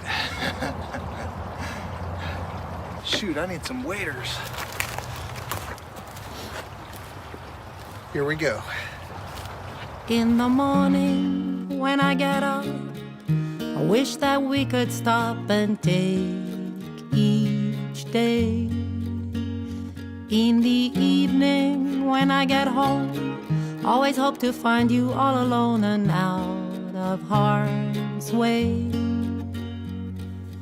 Every time I look around, I hope to find you looking back at me. Oh my gosh, I think I did it. You're everything I ever hope to see. In the morning when I get up, I wish that we could stop and take each day. In the evening when I get home, always hope to find you all alone and out of harm's way.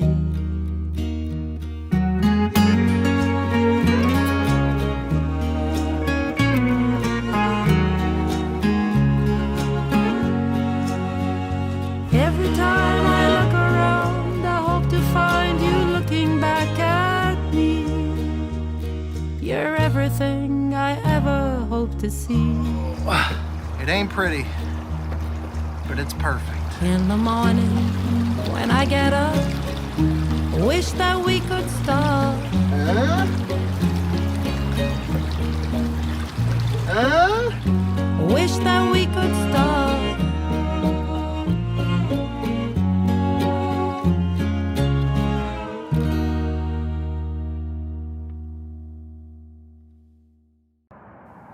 6 a.m. Obi and I were out for a walk when lo and behold, some strange device is now in our backyard.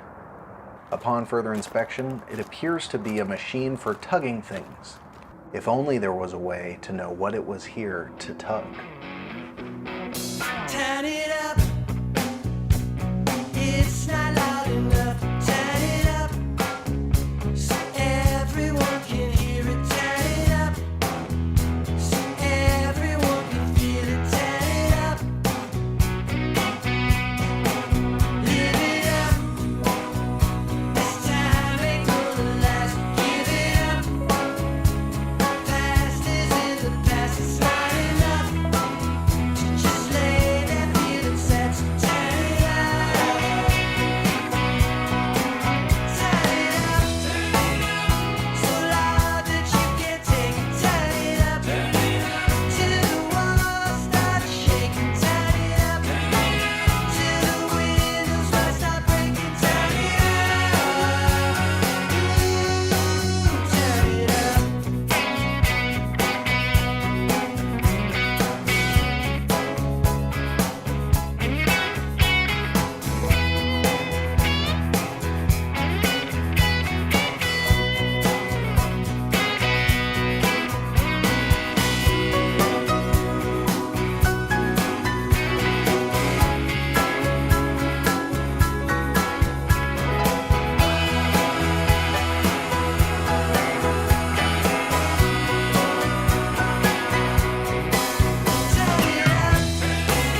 Get your feet up off the ground. Turn it up. Till you turn it all around. Turn it up. It's no good turning me down. Turn it up. Turn it up.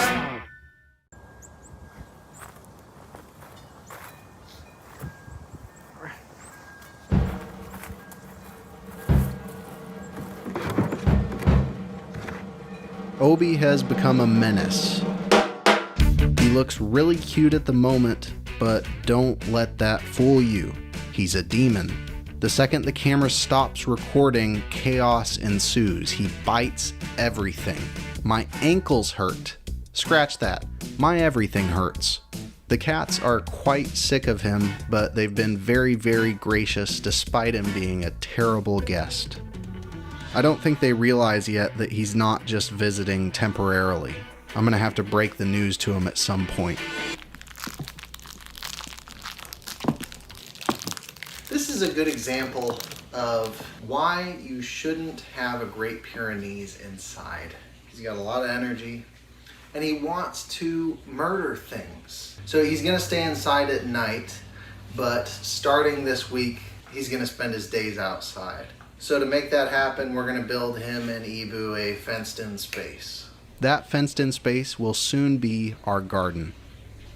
I'm so exhausted.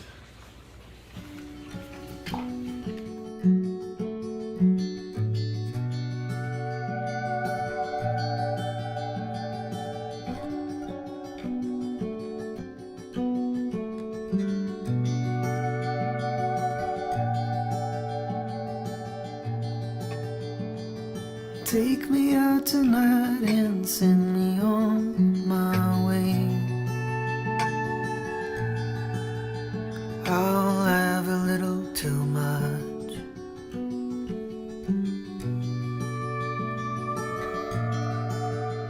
And I'll take your absent words as a sign you were always there. I can hear you now. I can hear you now. So pour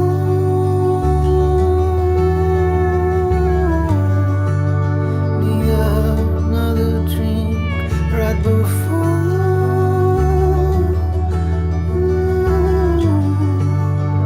I fall asleep. And tomorrow I won't wake up. I'll fly away just like a dove. It is done.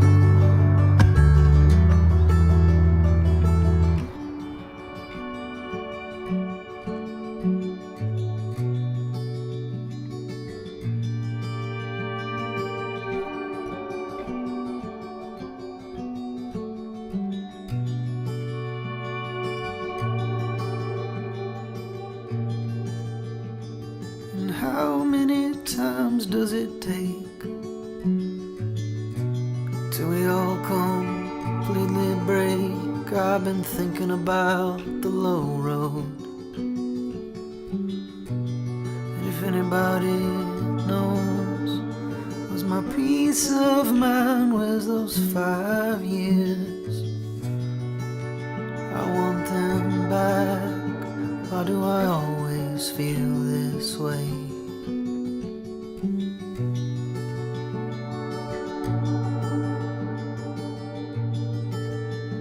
So pour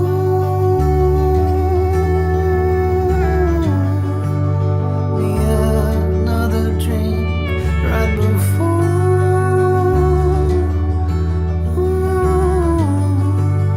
I fall asleep, and tomorrow I won't wake up.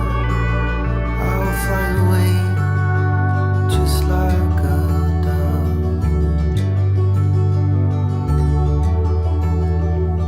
translucent mind. I need more time to let you go out on your own.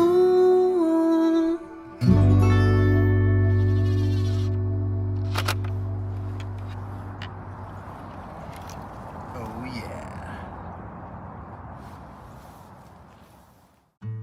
Here are the 3 things my in-laws did to save $50,000 on their home.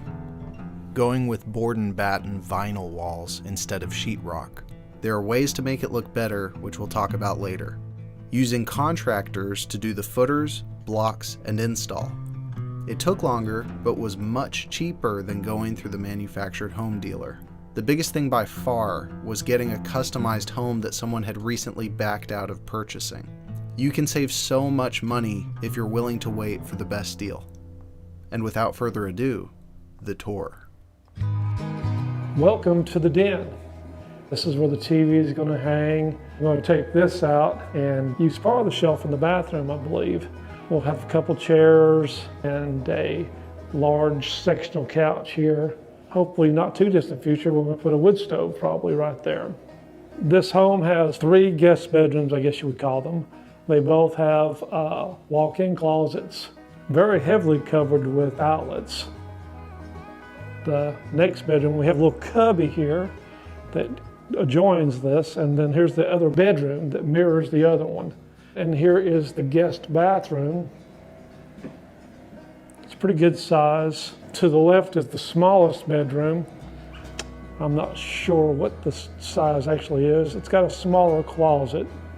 As you walk into the kitchen, you can see the cabinetry we have. It's got a side-by-side refrigerator with a 30-inch stove with a overhang vent. Later today, that vent is going to come out and going to be placed with a microwave. Farm-style sink, little cubbies over the cabinets to put your goodies in. This was in our previous home, and my wife likes it, so this is all going to be done with that when we're through. It has an island that my wife is not really fond of, but we'll get by on it. And this is the dining room area, pretty small. Connected to the kitchen is an open concept living room that adjoins the kitchen. There will be a wall that's going to be built here to subdivide them so that you can't see the kitchen from the living room. Also, this building has what they call board and batting siding in it. And it has these little trim pieces with sheetrock behind it. And our idea is that we're going to put traditional trim along the bottom and the top, and then trim this with a wider trim, and then at every 24-inch intervals, we're going to put another piece of trim and do a more traditional board and batting siding for it. Here's the master bedroom. It's approximately 14.6 by 12.6, and then we have my favorite part of the house is the bathroom. We have the sunken tub, which my wife is real excited about. Actually, several of us are excited about the sunken tub. And hidden behind the door is the shower. And behind the bathroom is a giant 5 by 12 closet. Even though it's brand new, We still have a ton of projects to do here. This is coming out and going to be replaced with a sliding glass door. We're going to build a massive deck around it with an enclosed screen porch. Got a lot of landscaping to do, a lot of work left to do.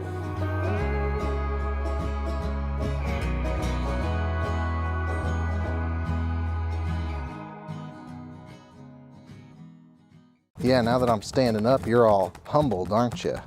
You forgot how big I am. Bring it, little punk, bring it.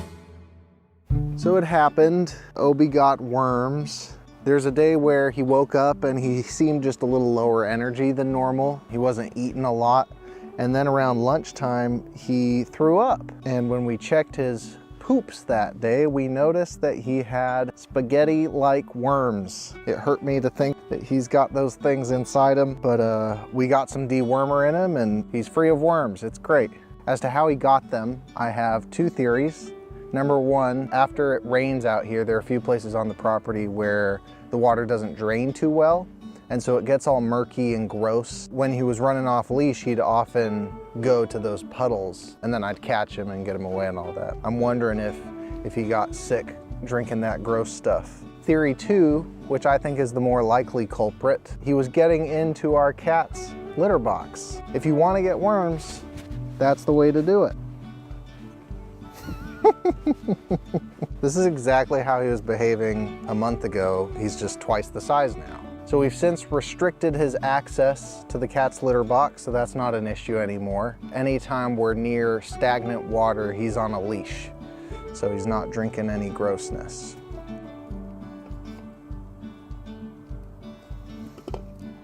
Oh, come here, baby. He's been about 3 weeks free from the worms at this point. Energy levels are more than up. His appetite is crazy. He's up to, I think, 5 cups of food a day, and he is getting ever more worthy of spending the rest of his life outside.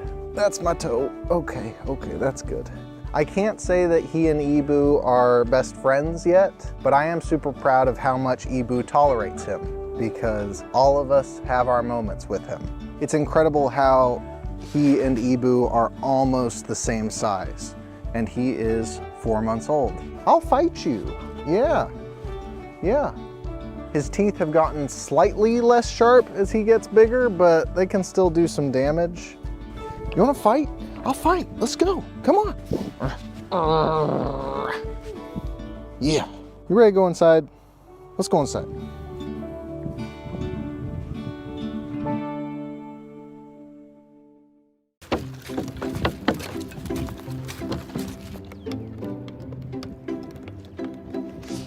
Hey, that's my shoe. Whoa! It's okay. Good boy. Nope. Nope.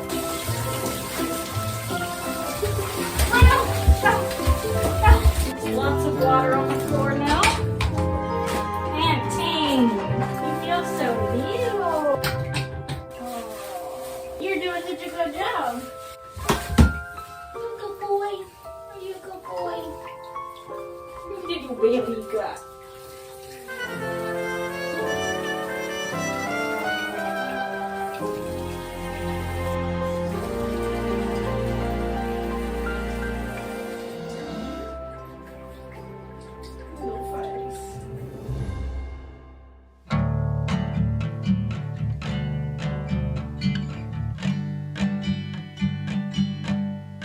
The party barn isn't here yet, but we're getting close.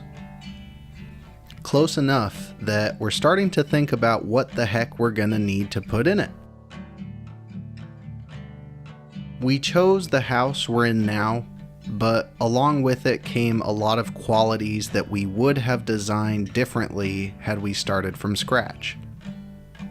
Same with the in-laws. They're stoked about their new place, but not everything is to their liking. The party barn is our opportunity to create a gathering place from the ground up. Cabinets, doors, windows, floors, carpets, a lack of carpets, it's all up to us. Every single thing that ends up in that space will be there because we wanted it there. Multiple families collaborating on one project brings a multitude of different tastes and opinions, so concessions must be made. For the most part, though, we're all pretty much in sync. The wife's been consulting Pinterest for the aesthetic we're going for, and we're getting more and more excited the closer we get to starting.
As you can see, I had very little supporting the connection between my 8-foot boards. This time around I'm using 16-foot boards, so there's nothing to break in the middle.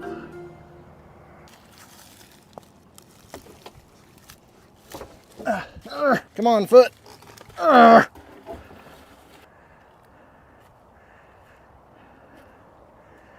don't want to do this part. All them thorns in them chacos. Ooh. It's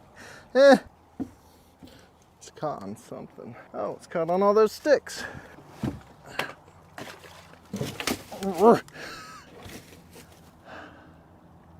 It's sinking. I don't want to get in. Just got to do it. Please don't be deep. Oh, it's cold. It's cold. Oh, it's deep. It's deep. I know what I must do. Okay. Maybe that's not what I must do. What do I do?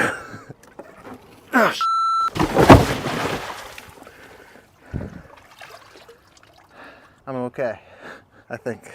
All right, how am I doing this? Should I rotate it?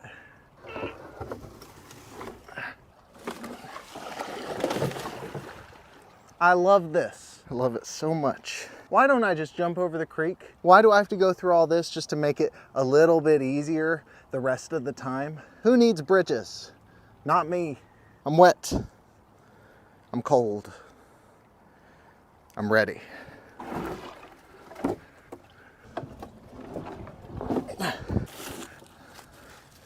Yes. Yes. No. Yes. Yes. Come on. Come on.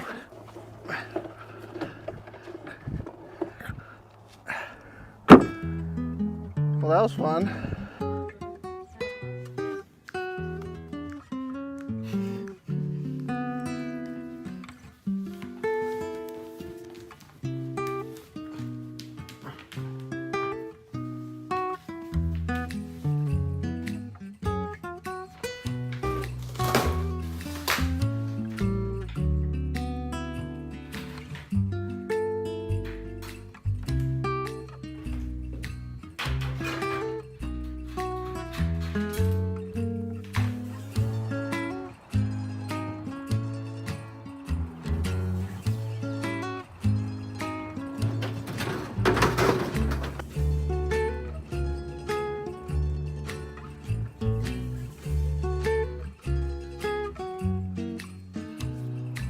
Starting to feel like 8 beds might have been a little ambitious for our first year. We're doing 16 next year.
This tire has been leaking air for no less than 4 months. So today I'm finally gonna get some goo in it. So a bike takes 4 ounces, motorcycle takes 8, wheelbarrow. Let's just say a car tire takes the whole bottle.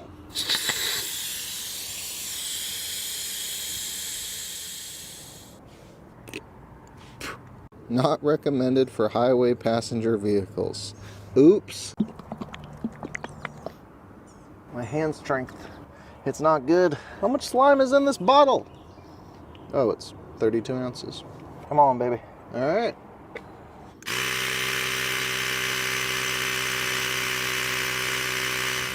I still hear it leaking somewhere. Hopefully driving around on it a sec will spread out all the goo and seal it up. Moment of truth. No more leakage.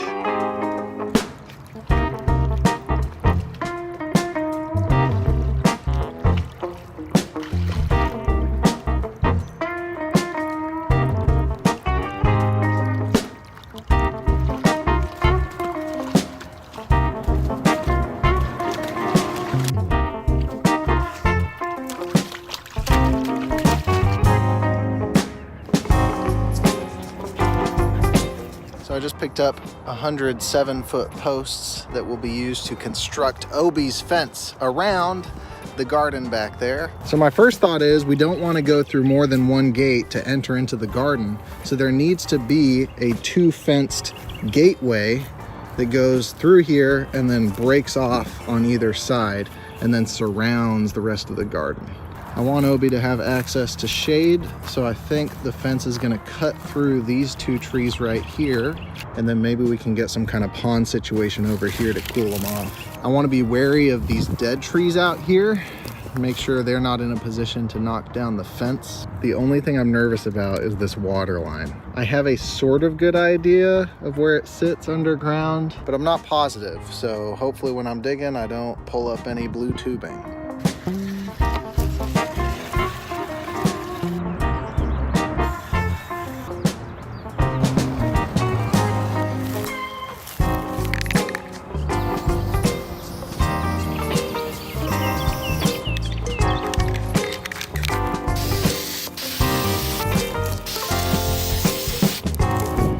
marked all my spots and now I need to count and see if I actually have enough posts to fill the spots.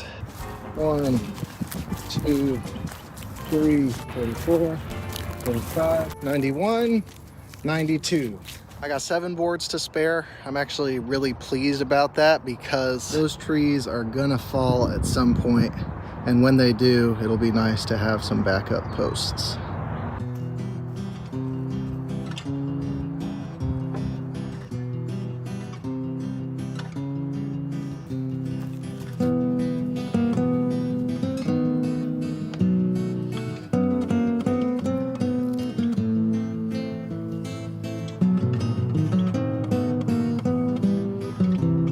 I don't know what the heck is wrong with me, but I love monotonous tasks.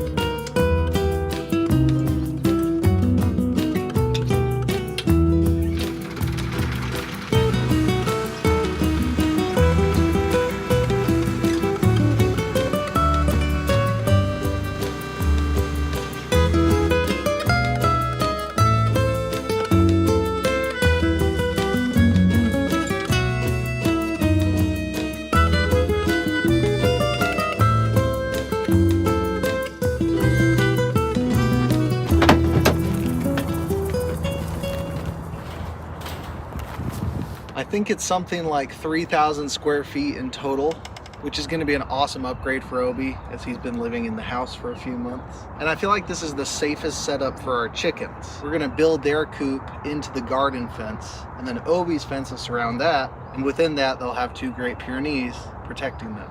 So I'm feeling pretty good about chicken survival rate. Every single person I've talked to has lost so many chickens, and I want to do it right the first time, because these guys aren't just going to be egg layers for us, they're going to be family. You know, we're gonna try to get really close with them so that they let us hold them and all that. I really hope all of our critters end up being like that. I don't want any of them to just be utility. But man, I can already see Obi out here just jumping around, having the time of his life, taking it in. He's been cooped up for so long. He's so ready to be outside.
Still 4 more. It's another 400 feet. I'm letting the puppy dogs check out their future home before I finish up. I think this little guy is going to enjoy being out here more than inside the kitchen. I need to do some trimming, so I'm going to go get a trimmer. In my head, the bulk of my time is spent working, but in reality it's doing this. It's walking from one place to another for a tool that I forgot to get the first time. And after the walking, it's the searching for the tool that I didn't put in the right place when I used it last. Aha! Trimmers. Let's see here. These branches are so much taller than I thought they'd be.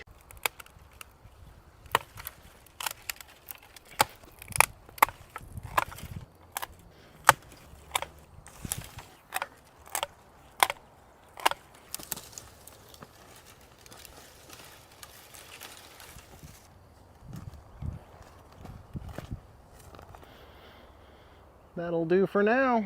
Sometimes I try to remember what life was like before I put up fences. It's all just a distant memory now. I think I had a family, I had a wife, a few critters roaming about, but now the only critter I need in my life is this here fence. What more could a man ask for than a piece of metal and no one to share it with? It feels so good out right now. Oh my gosh, why can't this weather just last the whole year?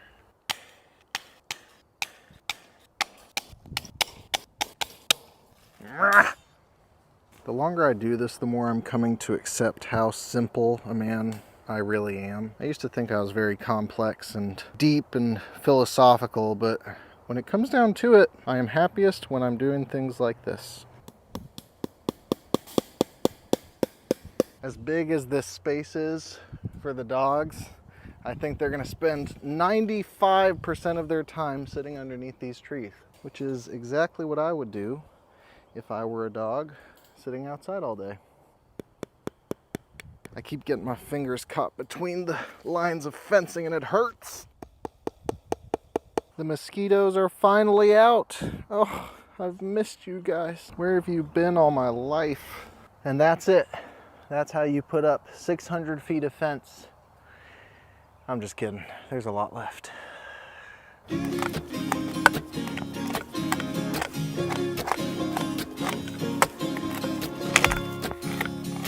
So much poison ivy.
I was pretty concerned as to whether or not Obi was going to fit in here when he's like 120 pounds.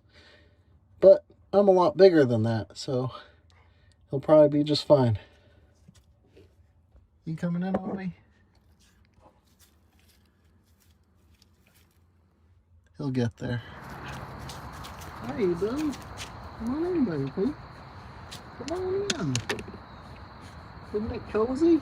The last remaining piece in this thing is the secondary gate to enter the dog space. So I buried this post yesterday with 2 feet of concrete down there. So it should be nice and sturdy to hold the fence as well as the gate. But something about building the gate is just exhausting to me. And yet I still need to do it.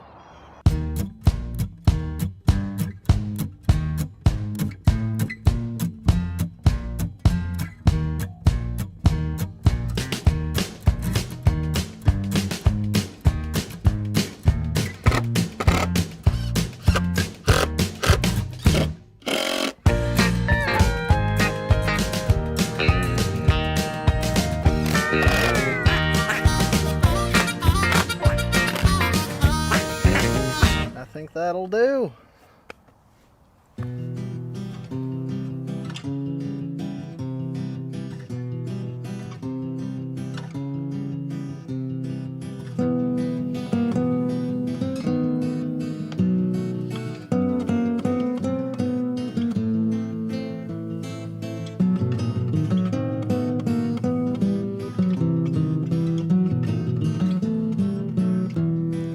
So Obi here has been hanging out within the fence for about a week now. He still sleeps inside, but during the day, this land is his to roam, and I think he's having a lot of fun. He's warmed up to his little doggy house. He takes some good naps in there, and I've actually caught him doing a bit of perimeter work, walking around the edge of the fence, which is that Great Pyrenees DNA at work. This is the calmest he's ever been right now, and there it goes. Do you remember how small you were just a few months ago? You got so big, so fast, and it makes me so sad. The fence definitely has its quirks. When I look at it with the drone from above, it's obvious that none of my angles are correct. They're all kind of cattywampus. That gives it character, I guess. And the most important thing is that it keeps this guy in. He's made no attempts to dig his way out at the fence line, but that doesn't mean he's not digging holes. He has 2 or 3 projects that he's working on, but they're a safe distance from any of the fence lines, so I'm not too worried about it. He's still as nibbly as ever, but he's getting more and more gentle with it the older he gets, thank goodness, because that jaw of his is already so strong. Let's go, come on, let's go, let's go, yeah.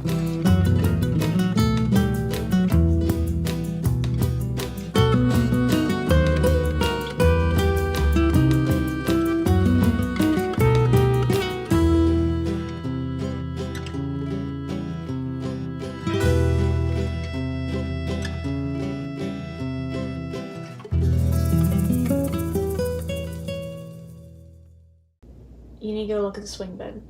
Why? Because there's something under there, and it was under the blanket, and my feet were under the blanket.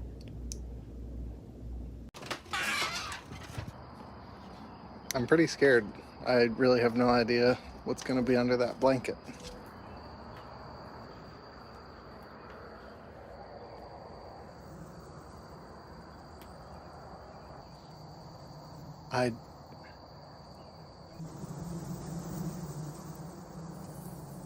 That's so terrifying.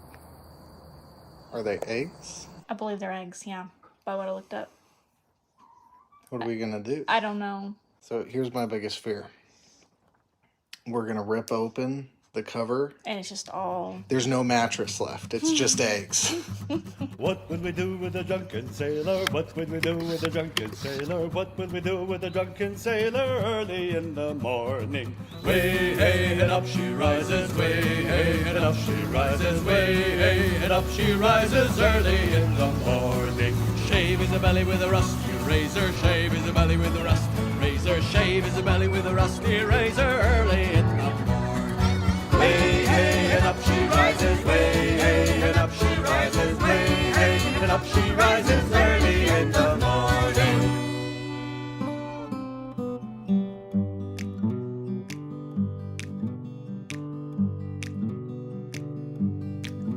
We come on the sloop John B, my grandfather and me.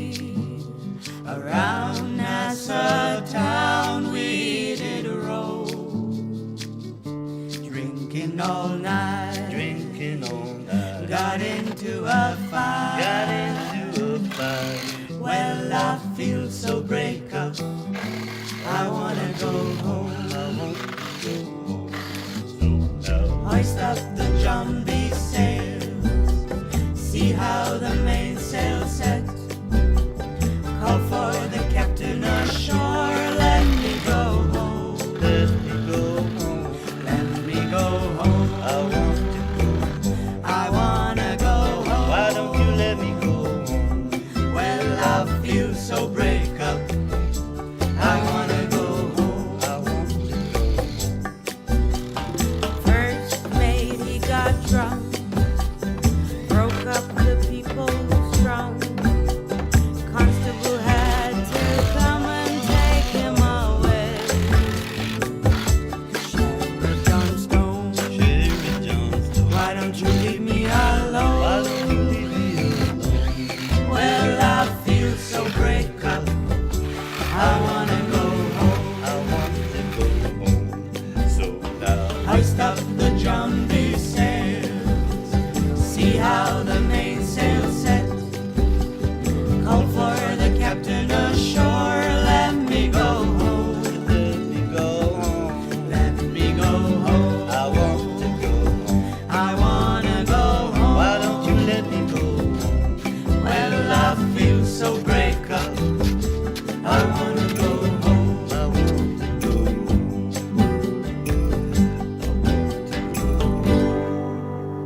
They didn't even notice.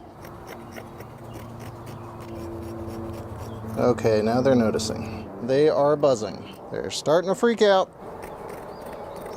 And some of the eggs have already hatched.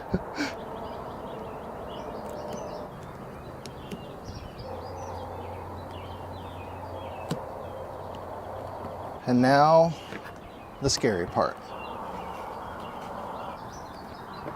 Oh, okay. They're angry. They're so angry. They're freaking out. Almost there, guys. Please let there be no bees underneath this when I lift it. Oh my gosh. It's clean. In my head, they'd eaten through this, and I was looking at like 10% of the entire nest, but thank goodness it's all contained. Please don't sting me. Please don't sting me. Please don't sting me. Please don't sting me.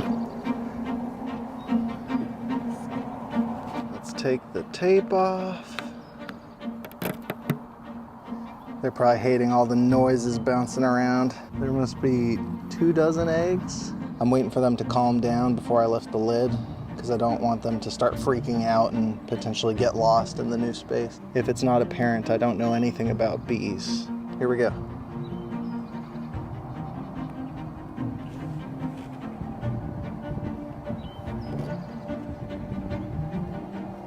That did not go how I thought it would. And I am pleasantly surprised. They're just focused on their babies. That's all they're thinking about. Oh, one of them's waving at me. Okay, time to go.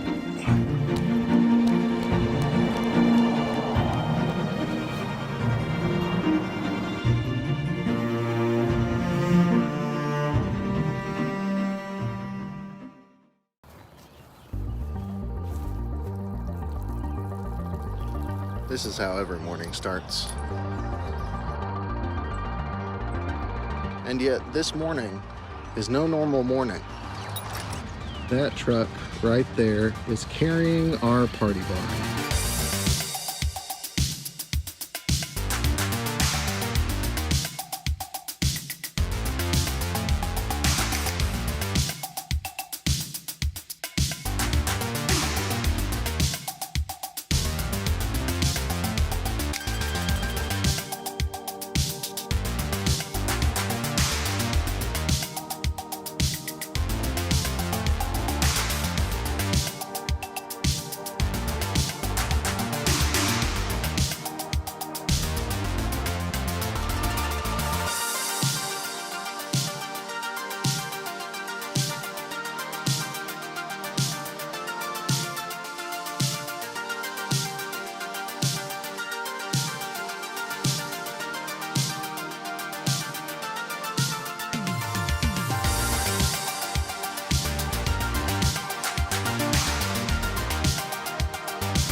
Well, Daddy, are you excited? Yeah.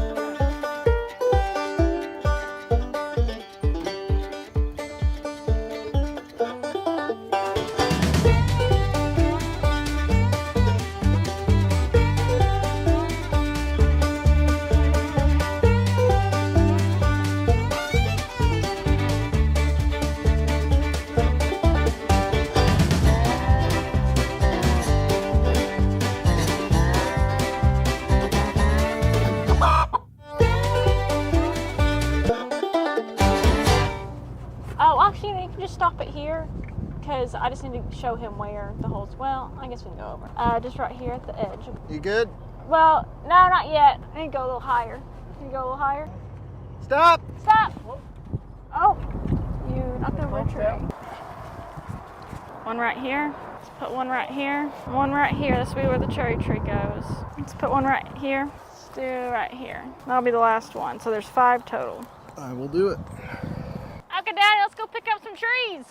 And taking off is all about Momentum. not momentum, but easing on the power. What? I thought it was all about momentum. I love you. Love you more. No way.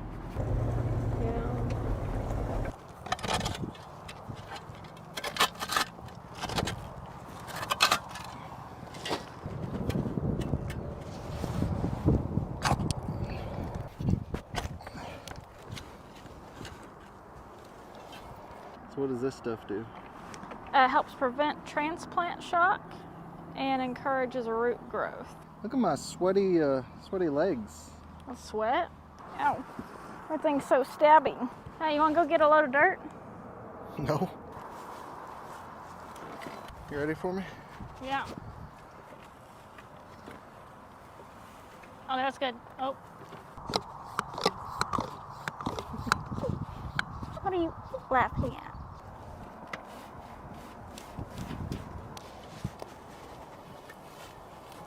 Go for it.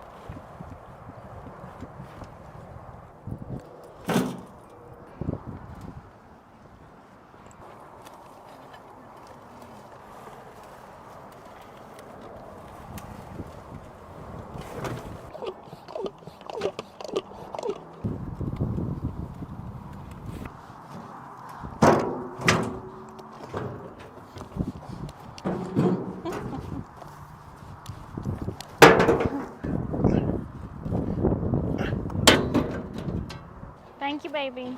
You're welcome, Lou. Eva! Come on, let's go! Let's go! Come on!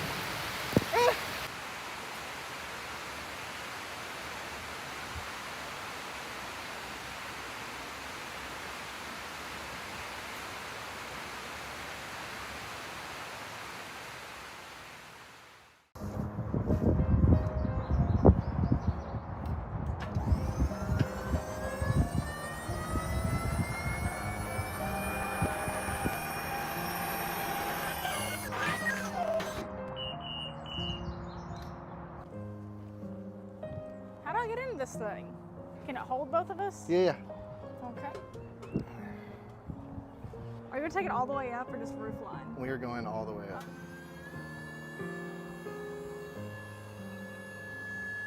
See, I'm comfortable right here. I don't think I want to go up any higher. We got a long ways to go, baby. I thought I was just going up to roof level. I don't know if I'm okay with this. So are you not scared of heights? I thought you're scared of Oh, heights. I'm terrified. Then why are you doing this? Because it's fun. That sounds like you're not scared of heights. I'm terrified of heights. My heart races. My heart's not racing right now. It will. Sounds like a roller coaster. Wow. Is that all the way up? Still got a ways to go. What? I mean, look, we can see everything. What's the point in going any Are you higher? ready? No.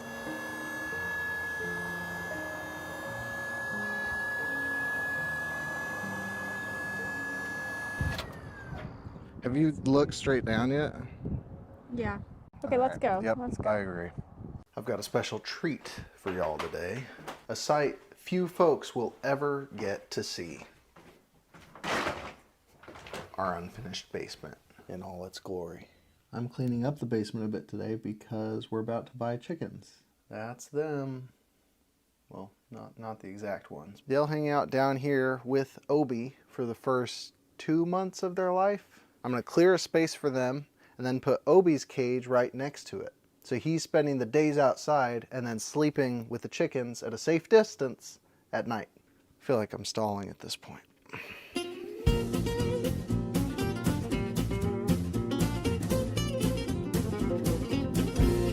And there you go. A chicken's paradise.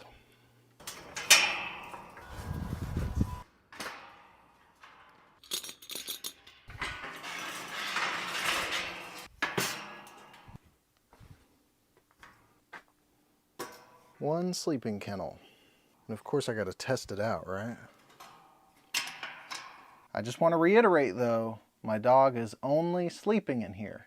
During the day, he hangs out in a big yard, has a great time, and then in the evenings, he's going to come in here and fall asleep next to our chickens. And they're going to develop a lovely, peaceful relationship, and we're never going to have an issue. Never. Just from the post office and got our new baby chicks. I'm gonna rush home.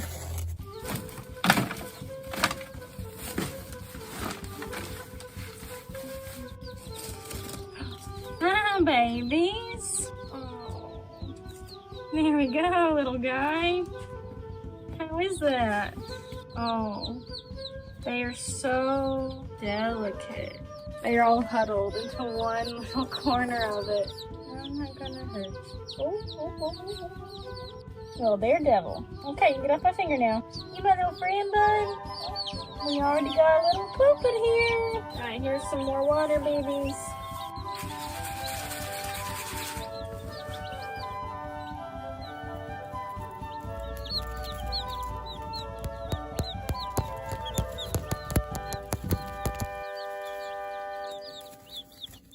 Just bowing their heads, all cute. They're praying for more gravel. Please, chicken god. Bless us with a bountiful rock. Oh, don't die. That's what we'll whisper every night before bed when we tuck them in. Don't you die. Not tonight. I need to sneeze, and I don't want to. I don't want to wake him up. Ew! I'm sorry. It's so weird. They're just like these little fat balls on two tiny stick legs. Are you ready? When I try to prevent Here we go. Here we go. Come, Ebu. No, no, this is Obi's chaos. cage. Ebu's trying to get down. Obi's trying to stay up. Yeah. Almost there. Yeah, okay. Check him out.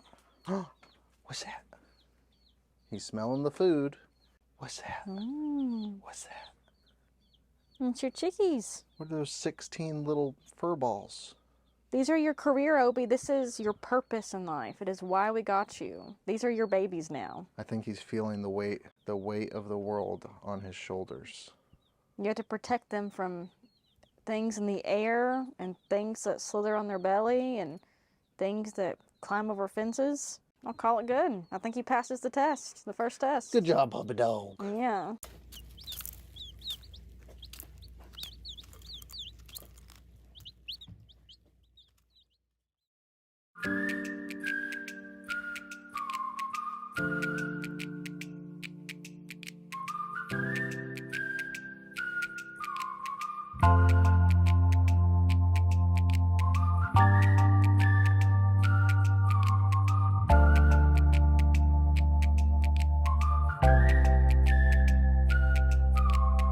So this is Uma. She is our second Great Pyrenees, and she's 7 weeks old.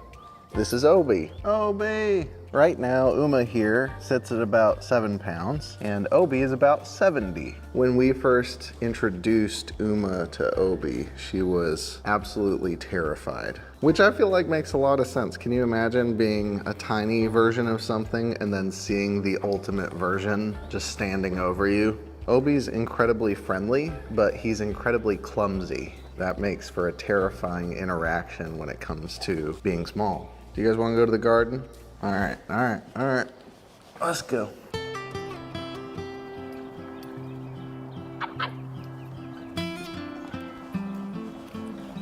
He's gotten a lot, hey, I'm just about to brag on you. Obi's gotten a lot less bitey as he's gotten older, but what he lacks in bite, he makes up for in slobber. It's real gooey and gross. Oh gosh, he still wants to sit in my lap. If you're gonna sit, you better sit. There we go.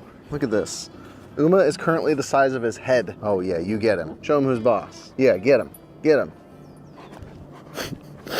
I love her little crocodile bites. Obi is incredibly fast now. This guy is a speed demon. I cannot keep up with him. I cannot outrun him. Hey, I thought you'd mellowed out. I was bragging on you. He's like, wait, where's Uma? I haven't harassed her in 30 seconds. It's far too long. You're too big. He doesn't have those little sharp puppy teeth anymore, which is great, but I'm sure Uma will be starting to bite me fairly soon. The biggest thing though that surprised me about Obi is he does not bark, which is very uncharacteristic for a Great Pyrenees. I mean, strangers will come over and he's silent. And I gotta be honest, he's a bit of a wuss. Anytime a car or a mower comes by, he just dives into his little igloo. I'm really hoping Uma is a lot braver than him, or else we're gonna have some cruddy livestock guardian dogs. Oh, hey, Obi, we weren't talking about you. If you could be as brave as you are right now to the raccoons the other night, then we'd be in good shape. You chill, you find center.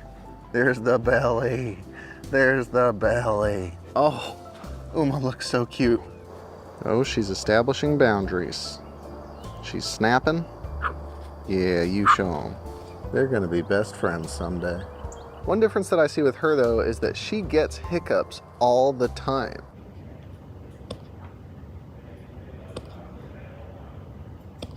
It's pretty sweet. I'm just most excited for Obi to have a friend. He's such a sweet dog and he's been so lonely.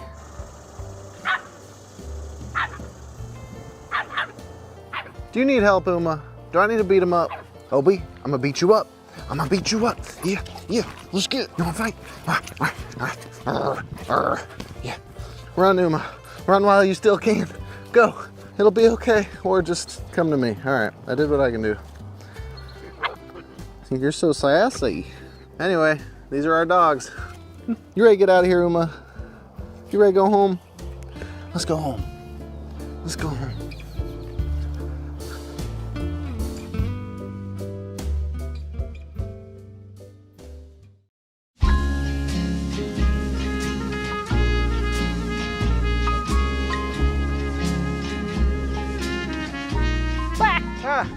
Well, they are angry. What's up, chicks? 1 chickadee, 5 chickadee. The last one. Come here. They were yellow just a week ago and now they're just gorgeous golden brown. I wouldn't call them gorgeous yet. These are Buff Orpingtons. They are nicknamed the Golden Retriever of chickens. We chose this kind because they are the sweet spot between friendliness and best egg production. This is the first time I'm seeing their little mohawks. Look at the little mohawk. Are you talking about this thing? Yeah. Oh, yeah. Chirp, chirp. Yeah. Oh, did you see that? What? Just caught a mosquito. Really? Yeah, just caught it right over there. Caught. Ow. Ooh. What? The scab on my finger and she's yeah. like, food. Birds go after anything that looks different. Oh, there's a nice poop there. Ooh. Wow. Those gray eyes. Yeah, they have pretty eyes. I thought they looked kind of menacing. Look at that one just chilling. Probably laying an egg over there. They won't lay eggs until they're about 6 months old. And then they lay like around 200 to 250 a year, something like that. A little over 3,000 eggs a year. It's a lot of eggs. 3,000 eggs. I like that they're climbing me. Yeah. This is progress. You want to climb up here? The ultimate goal is to just walk into their space, hold my arms out like this, and have 5 on each arm. Just fly up. Man, these do not look like the chickens we brought home. No. This one has the body of a chicken, but it still has the head of a chick. Yeah. What the heck? Yeah. Yeah, that one's hilarious. That's exactly right. Ew, why did you just eat her poop? I wonder when they'll hit puberty.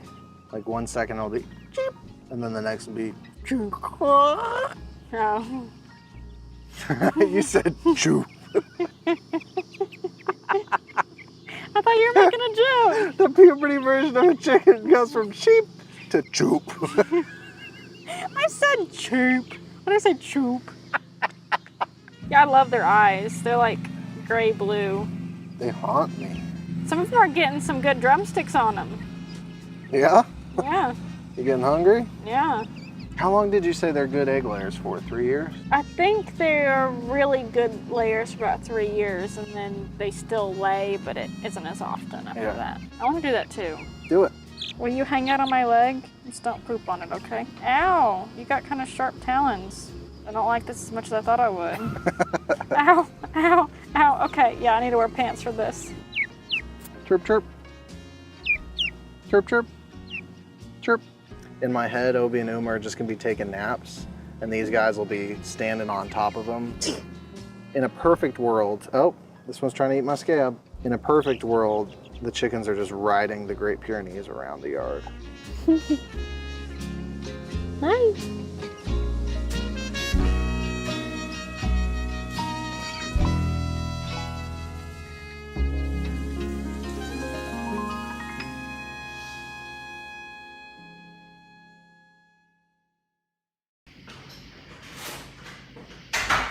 You know how I told you this wasn't about the chickens?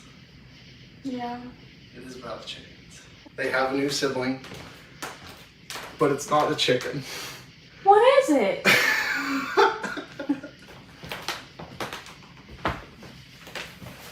A duck? It's not a duck. A quail?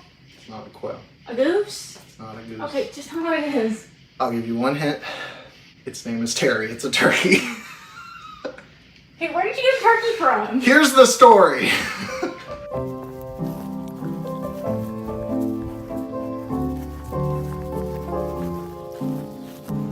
Let's go get your brother. What's up, baby? You ready to get out of here?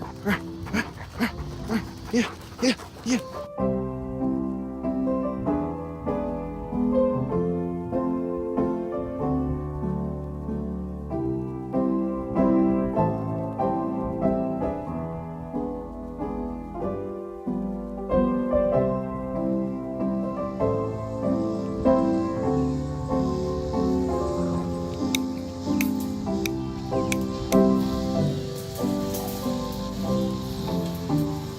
Half of this thing is becoming Uma's playpen up at the kitchen.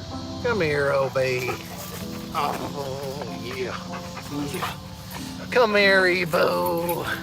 What could be better than two beautiful dogs? How about three? There we go. Oh. You get him. You show him who's boss. Yeah.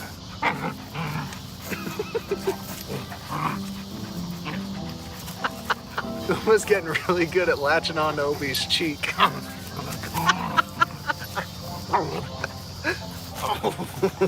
Is she being mean to you, Obi?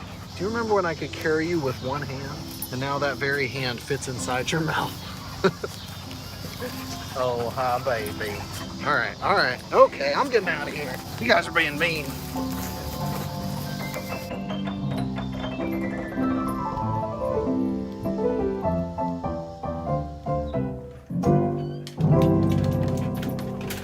Chickens had a little growth spurt recently, so we are updating their crib.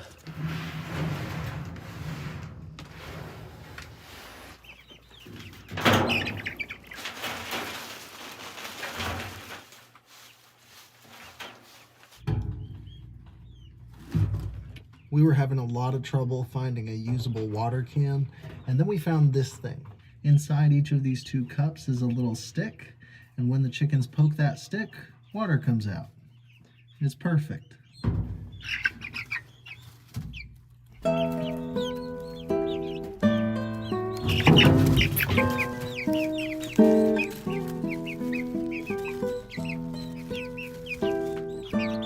sad part is they'll probably be twice this big in a week. There I was mowing, and then out of nowhere flies a massive turkey, and then it starts sprinting back and forth in front of me.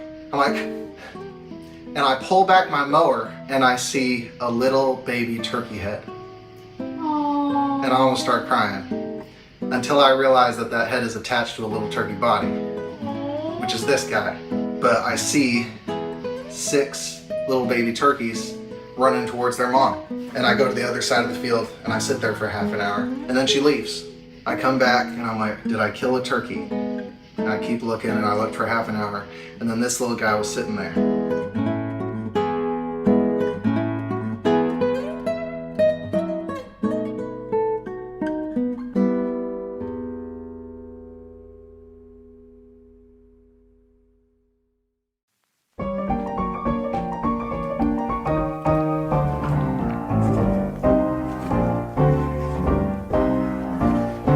Today, I'm about to attempt something that I haven't done in 10 years.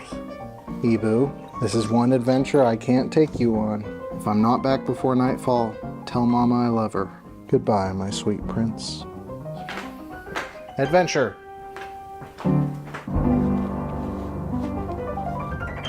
It's been about a decade and 100 pounds ago since I last climbed a tree. But that's not the tree I'm climbing. This is the tree. Take note of the accessible foliage and climbable branches. It's perfect. That's a lot taller than I thought it was. One of the last times I was climbing a tree, it was a Sunday, and I was wearing dress shoes. As one can assume, I had quite the fall. I firmly believe that this incident is the reason I haven't climbed a tree in 10 years, but I'm not thinking about that now. Now is the time for bravery. Branches, be strong for me. Okay.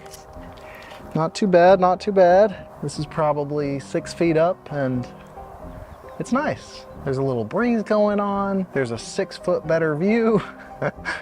And I'm continuing to talk because I don't want to go any higher, but I'm doing it anyway. This is so much dirtier than I remember. Oh, all right. This is starting to feel real. I can feel the tree swaying with my movements. Oh, okay, all right. I am not winded by exertion. I am winded by fear. Oh, there's pine cones. I'm gonna guess this is like 15 feet, which if I was watching someone do this, I'd be like, that isn't that high, but being up here feels different. I'm trying to go higher, but my arms don't want to let go of the branches. While I continue to procrastinate my imminent death, I think this tree is absolutely perfect to be an outdoor Christmas tree. And the only way I could possibly decorate it is to climb it. So this is a totally necessary task, he says to himself. The bark's getting all pokey up here. Ow, my foot. Okay, things are getting real tight.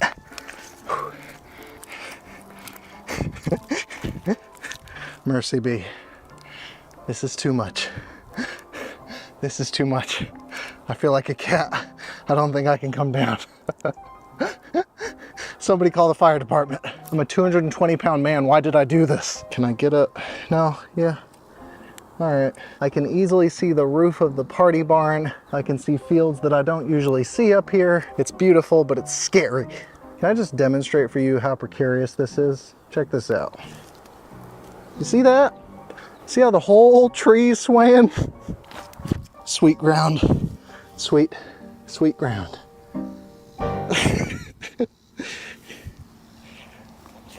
I feel like it's a lot scarier than I remember because gravity is more threatening to my larger body. I'm all covered in bark dandruff. But I'll tell you what, that's a lot of fun.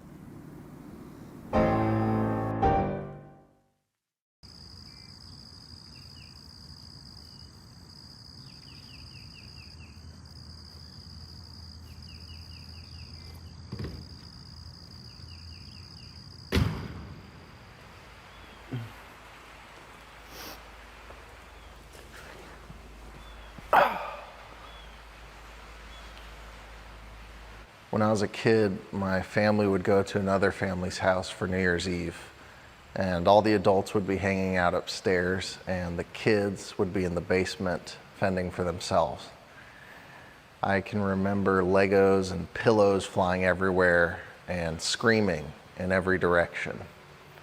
But when I'd get there, the first thing I'd do is rush to the 1980s arcade machine in the center of the room. And that's where I'd be until the new year.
I'm blasting it. I'm blasting it. A little nitro.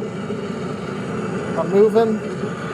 Okay, I'm bad. I'm bad. I'm bad. My confidence immediately evaporated. Give me that nitro. Oh! Okay, that's a building. That's a building.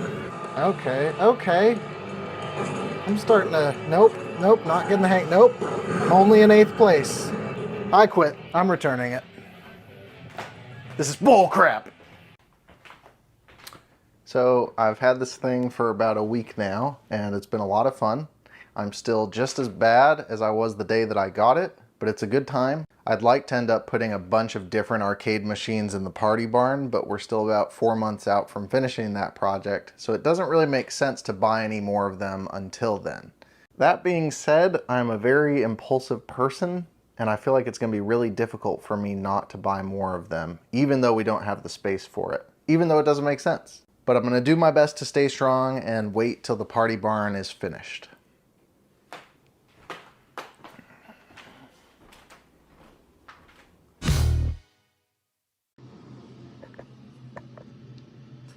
A few days ago, I got a bellyache, and I didn't think anything of it until it started moving to my lower right abdomen.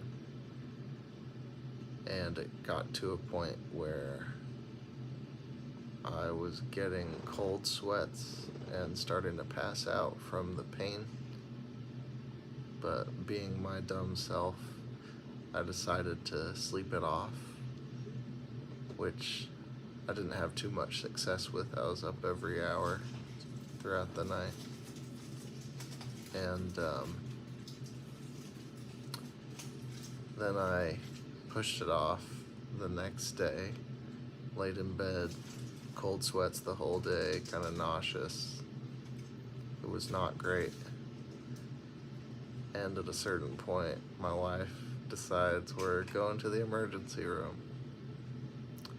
So we went last night. They did a CT scan and some blood work and tested my urine. And after a few hours, they came back and said that I have an appendicitis. And so now I'm out here. I got my own room. And we slept here overnight. And they got me hooked up to some liquids. They're giving me water through a tube in my arm, and I'm supposed to go into surgery in a few hours. The pain isn't too bad right now. As long as I stay still, it's not really that bad. But yeah, they're gonna remove my appendix, which is pretty crazy. And I guess once it's out, I won't have any more problems with it, so that's good. I've never had an actual surgery before, so I'm a little nervous, but I think I'll be fine. That's all. Rock on. They took my appendix.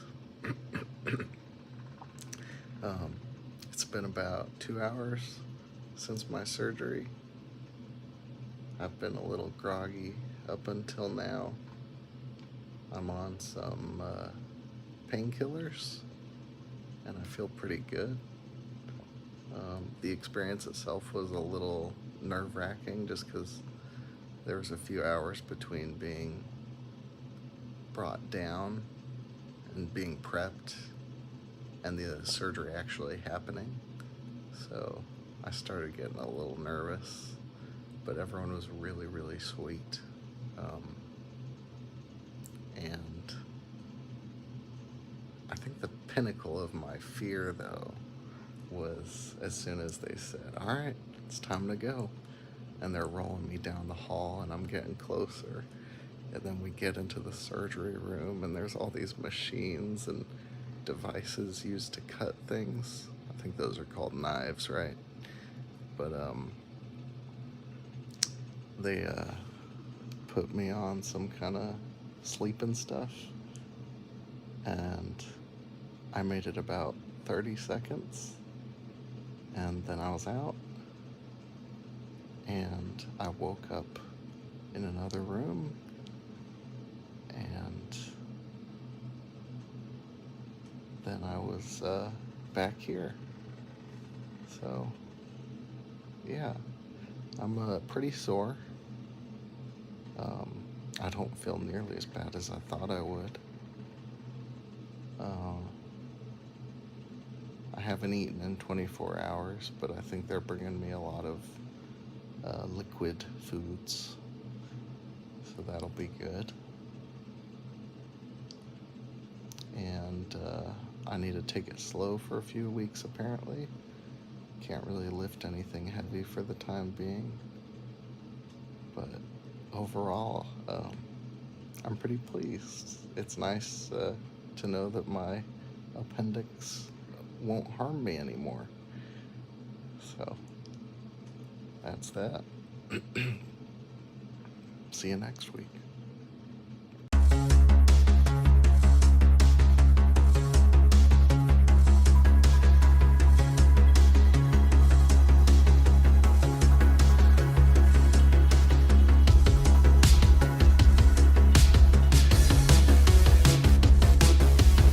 The things I like about the Fast and Furious game, there are car options, customization options like nitro or better tires. I also like the variety of places you can drive.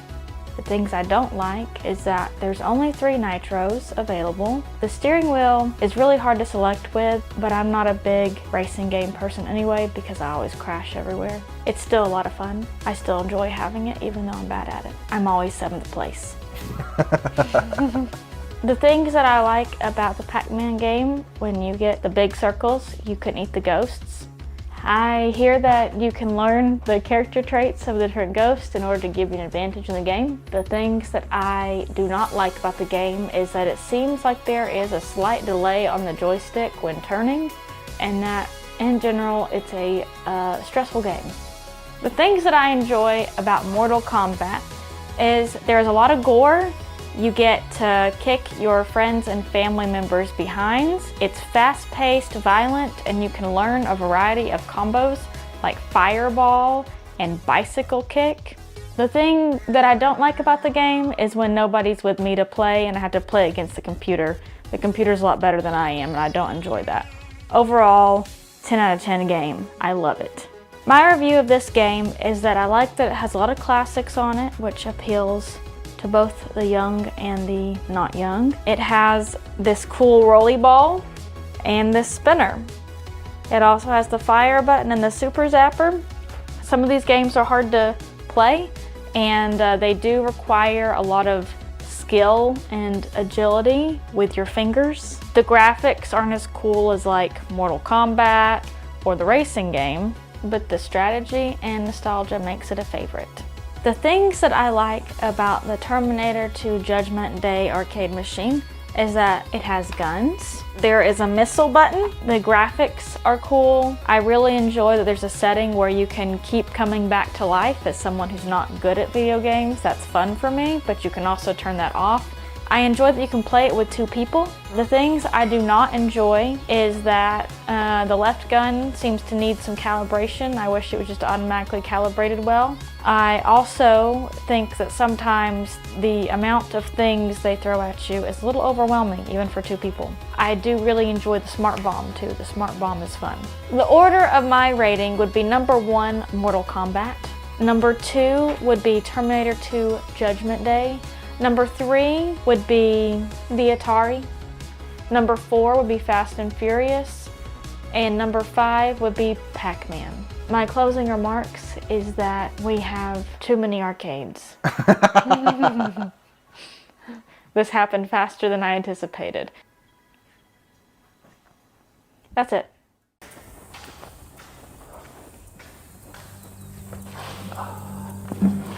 About a year and a half ago, we purchased 43.5 acres. About the time we started on putting our home on the property, I had a heart attack. And I ended up in the hospital for 56 days. Went into a coma for 17, 18 days. I went 7 minutes without a heartbeat, and then I died again. Then I died some more. On day 55, they told me they was going to release me. And then one day, my wife approaches me and shows me the bill. So this is what dying cost, and it ain't cheap.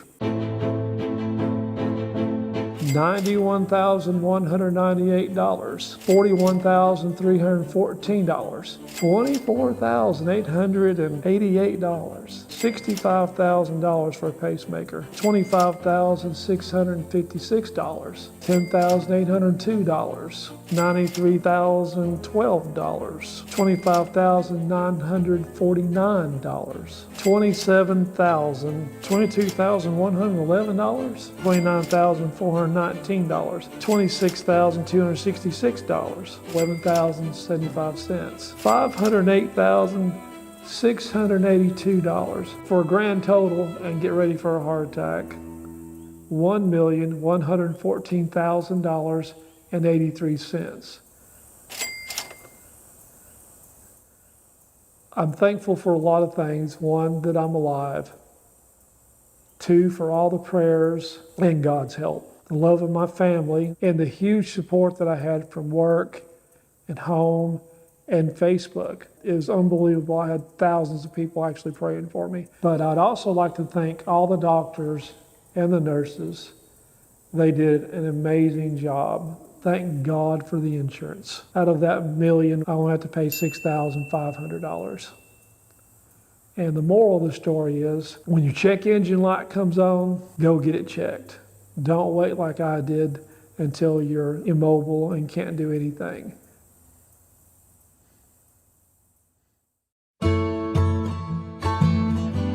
So I'm closing in on 9 months of being a Great Pyrenees dad, and as we get closer to having kids, I'm starting to worry about how my human babies and my pet babies are gonna get along. You see, I'm a very paranoid person, and my greatest fear as a future parent is that I'm gonna turn my back for 1 second and one of my Great Pyrenees will have eaten my child. They're not as restrained as we are with like manners and social norms, like not eating babies. So what if there's a day where I'm real tired and I forget to feed them, and they see my kid, and that's the only food around? I mean, Obi and Uma aren't even fully grown. Obi looks like he's full grown, but he's still got 60 pounds to go. And throughout the short time that we've been raising them, they've already gone through so many different stages of development. It's kind of hard to anticipate where they're going to land. But now that I got myself all worked up, I gotta start thinking about what the reality of the situation is. As it stands today, Obi is the biggest sweetheart I've ever met in my life. And I'm not just talking in the realm of dogs, I'm saying anybody. I've never seen somebody be more gentle than Obi is to Uma. I mean, since the day we got Uma, she has been trying to obliterate Obi. Thank God she's so small for now. But through all that punishment that Uma has inflicted upon Obi, there has never been a point that Obi has been aggressive or concerning in any way whatsoever. He's just been patient with her.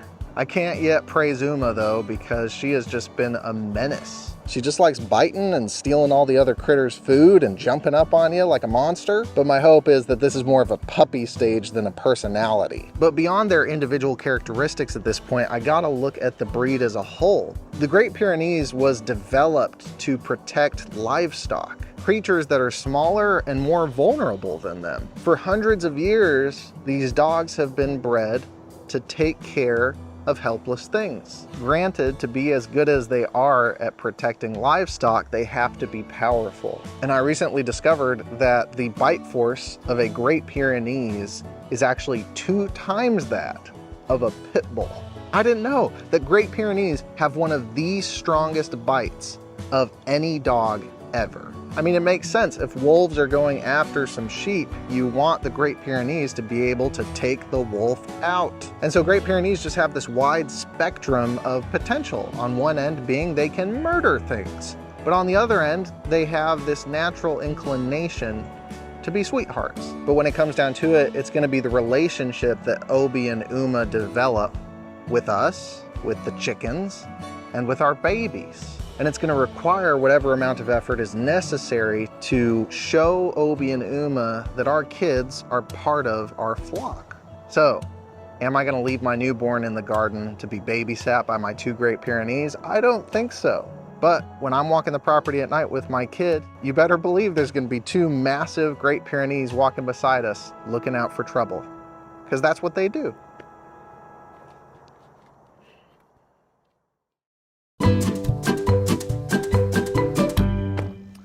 That there's my chicken coop, and seeing as I'm short a truck, I'm getting real creative on how I move things. Am I gonna break this? We'll see. Oh, it's so much heavier than I remember. It's so big. Here we go. Maybe I need to be closer to it. You know what? That feels promising. Ah! This is gonna do it. I feel good about it.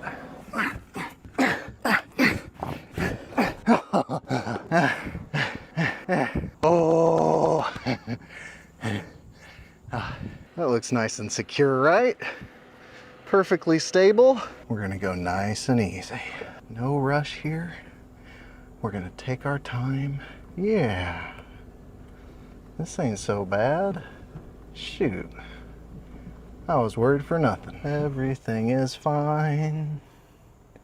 Nothing weird going on here. I'm just a man moving a chicken coop on the roof of his Chevy Malibu. All right, we got our first big bump coming up. Oh. We're okay. As you can see, it slipped. Doesn't look like it's damaged though.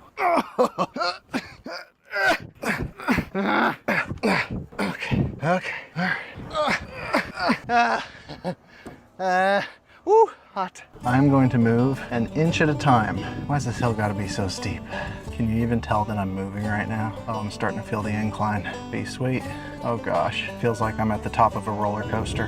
Have I made any progress? Have I made any progress? Heavens be, I'm doing it. I'm doing it. It's happening. I missed my truck. Yeah, baby. Come on. Woo! So close. So freaking close. Don't you give up on me. You're gonna pull through, Private. You're gonna pull through. That was the most stressful thing I've ever done in my life. But I did it. That wasn't so hard. I showed you. Why am I all scared again all of a sudden? It's gonna be nice and easy. A scoot, a scoot, scoot, scoot. I'm scared. It's so big. I don't want to do this. I did all the fun stuff. This part isn't fun. All right, what's the plan here? There's the stillness, and then there's a point where it starts moving and it's not gonna stop. So I have to decide what position I want to be when that happens. It's like 2 stories tall. All right, you're just gonna fall with grace. You know what? This is not a hat situation. All right, I'm in control. I'm in control. I feel good. I feel confident. Okay, all right, it's wanting to move.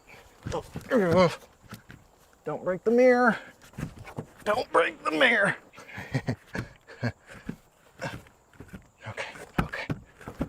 Okay. Wow! Oh, shoot. Yeah. I think it's gonna make a good little chicken coop.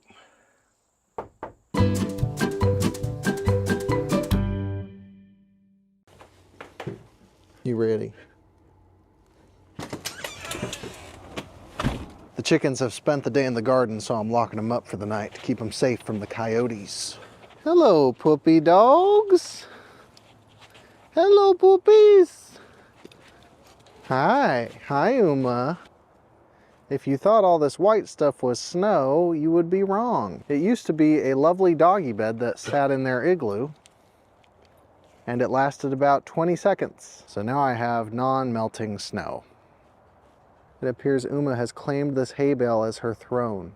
Oh, you're a wet thing. Look at you. Ah. So at some point in the past 3 months, all these ladies grew up. They were chickadees one day and now they're grown chicken women. And the best part is they're laying.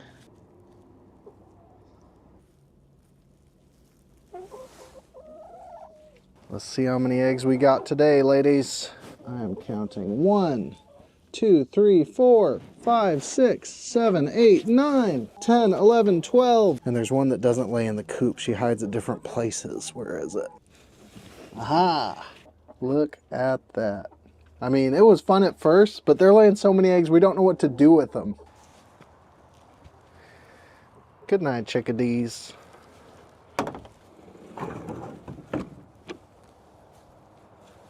There was a day that these puddles did not exist, and then there was a day that they did. My boots got very wet that day. Just like the chickens, Uma here exploded as well. She is now easily bigger than Ibu. And between you and me, she's only gotten more mean. For the winter time, we've added a lovely shed with their igloos inside. And those bad boys are stocked full of hay so they stay nice and toasty. Can I see you in your igloo, sir? Will you go in your igloo for me? Okay. With the cold, I was quite concerned at first, but the longer I see them out here, the more I realize they love it. They want to be out here in the cold. I personally don't think I could hack it. It's freaking freezing out here. What you got, a bone? That's a good looking bone. Oh, Ibu wants the bone. Oh, okay, that's enough, that's enough. You ready to get out of here, puppy dog? Yeah. Good night, puppy dogs. Don't make me feel bad.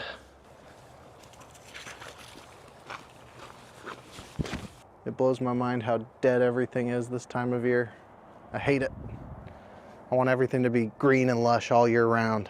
Dead trees take note. This is the golden standard. But for now, I wait.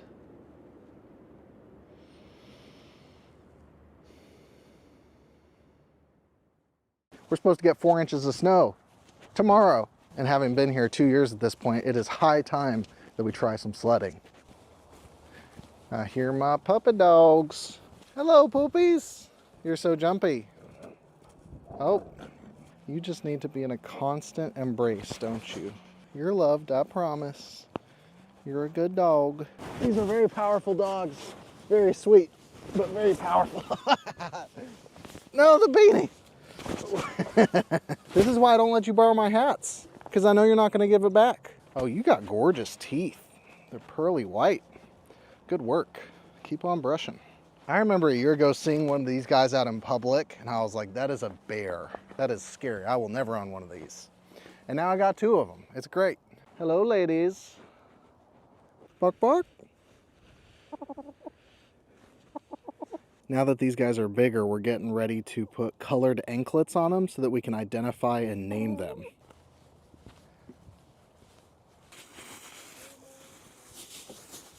There's been something I've been wanting to do with the eggs that I haven't told the wife about, and I'm not going to tell her about it.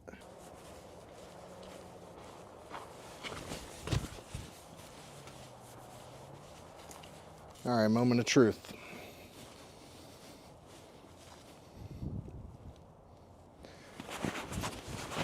There has to be a market for this, right? Yeah. Oh. Well.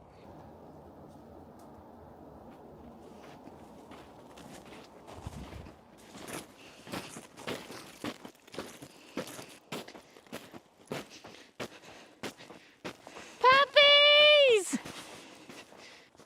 Look at her run. I'd love to see her run. How you doing? Oh, yes. Hi.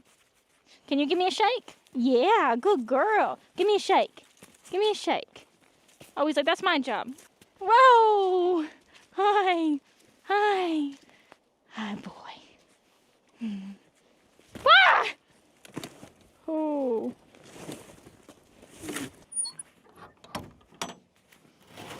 One.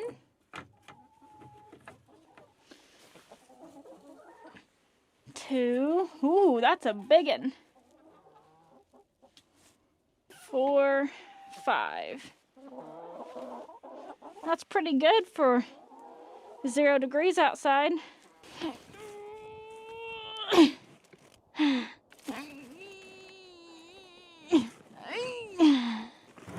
Ah. I'm not ready.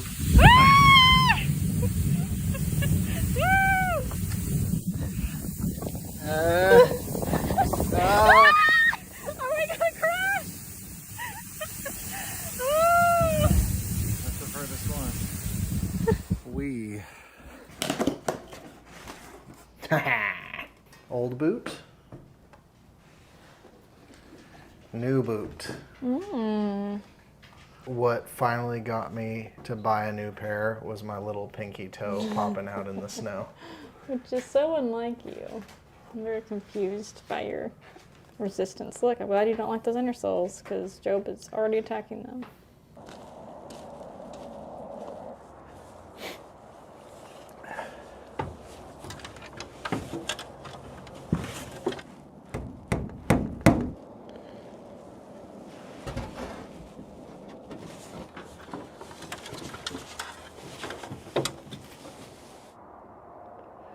We went everywhere together, hiking, walking, running, playing. You were there when things were tough. No matter how rough the terrain, you always made sure my feet were firmly planted on the ground. And I know how many people said you lived your whole life letting me walk all over you. But being the person that knows you best, I know that you wouldn't have had it any other way. Thank you, Boots.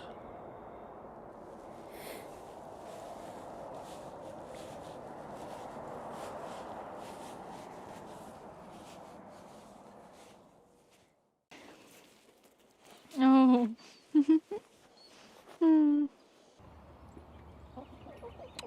We lost Uma.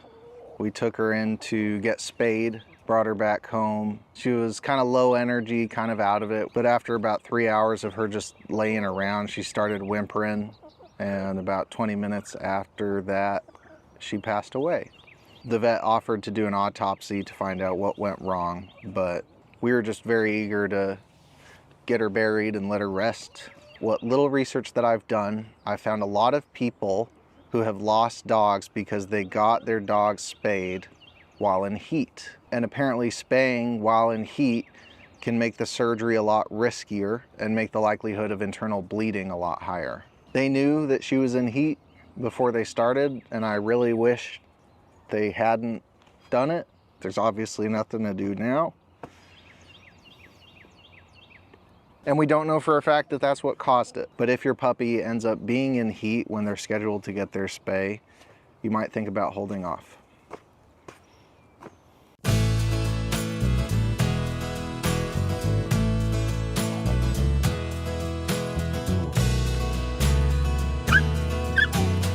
Good morning, Obi Dog. How are you, sir? How are you? This here's the old coop, and that there's the new coop. The upcoming coop is going to be 4 times the size of this one because we're about to get almost 4 times the chickens. Get down from there. Get down. Go on. Go on. Go on. If there's a smart way to do this, I'm not sure what it is. Okay.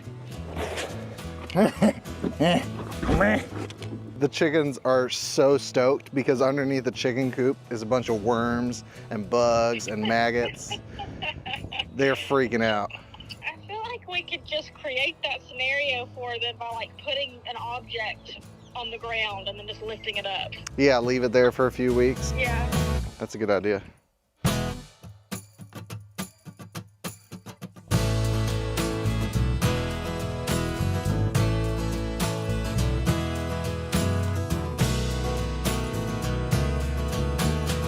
We're a lot further along than I expected us to be, which is awesome. But I don't know if you guys understand how big this thing actually is.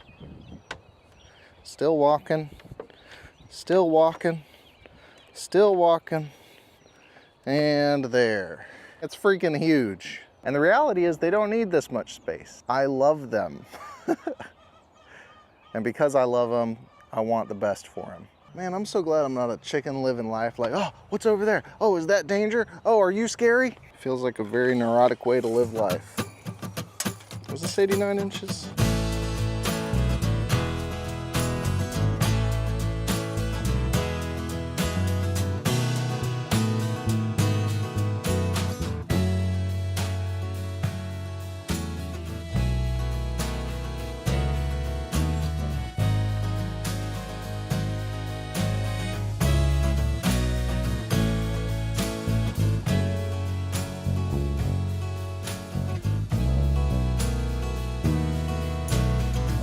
Haha!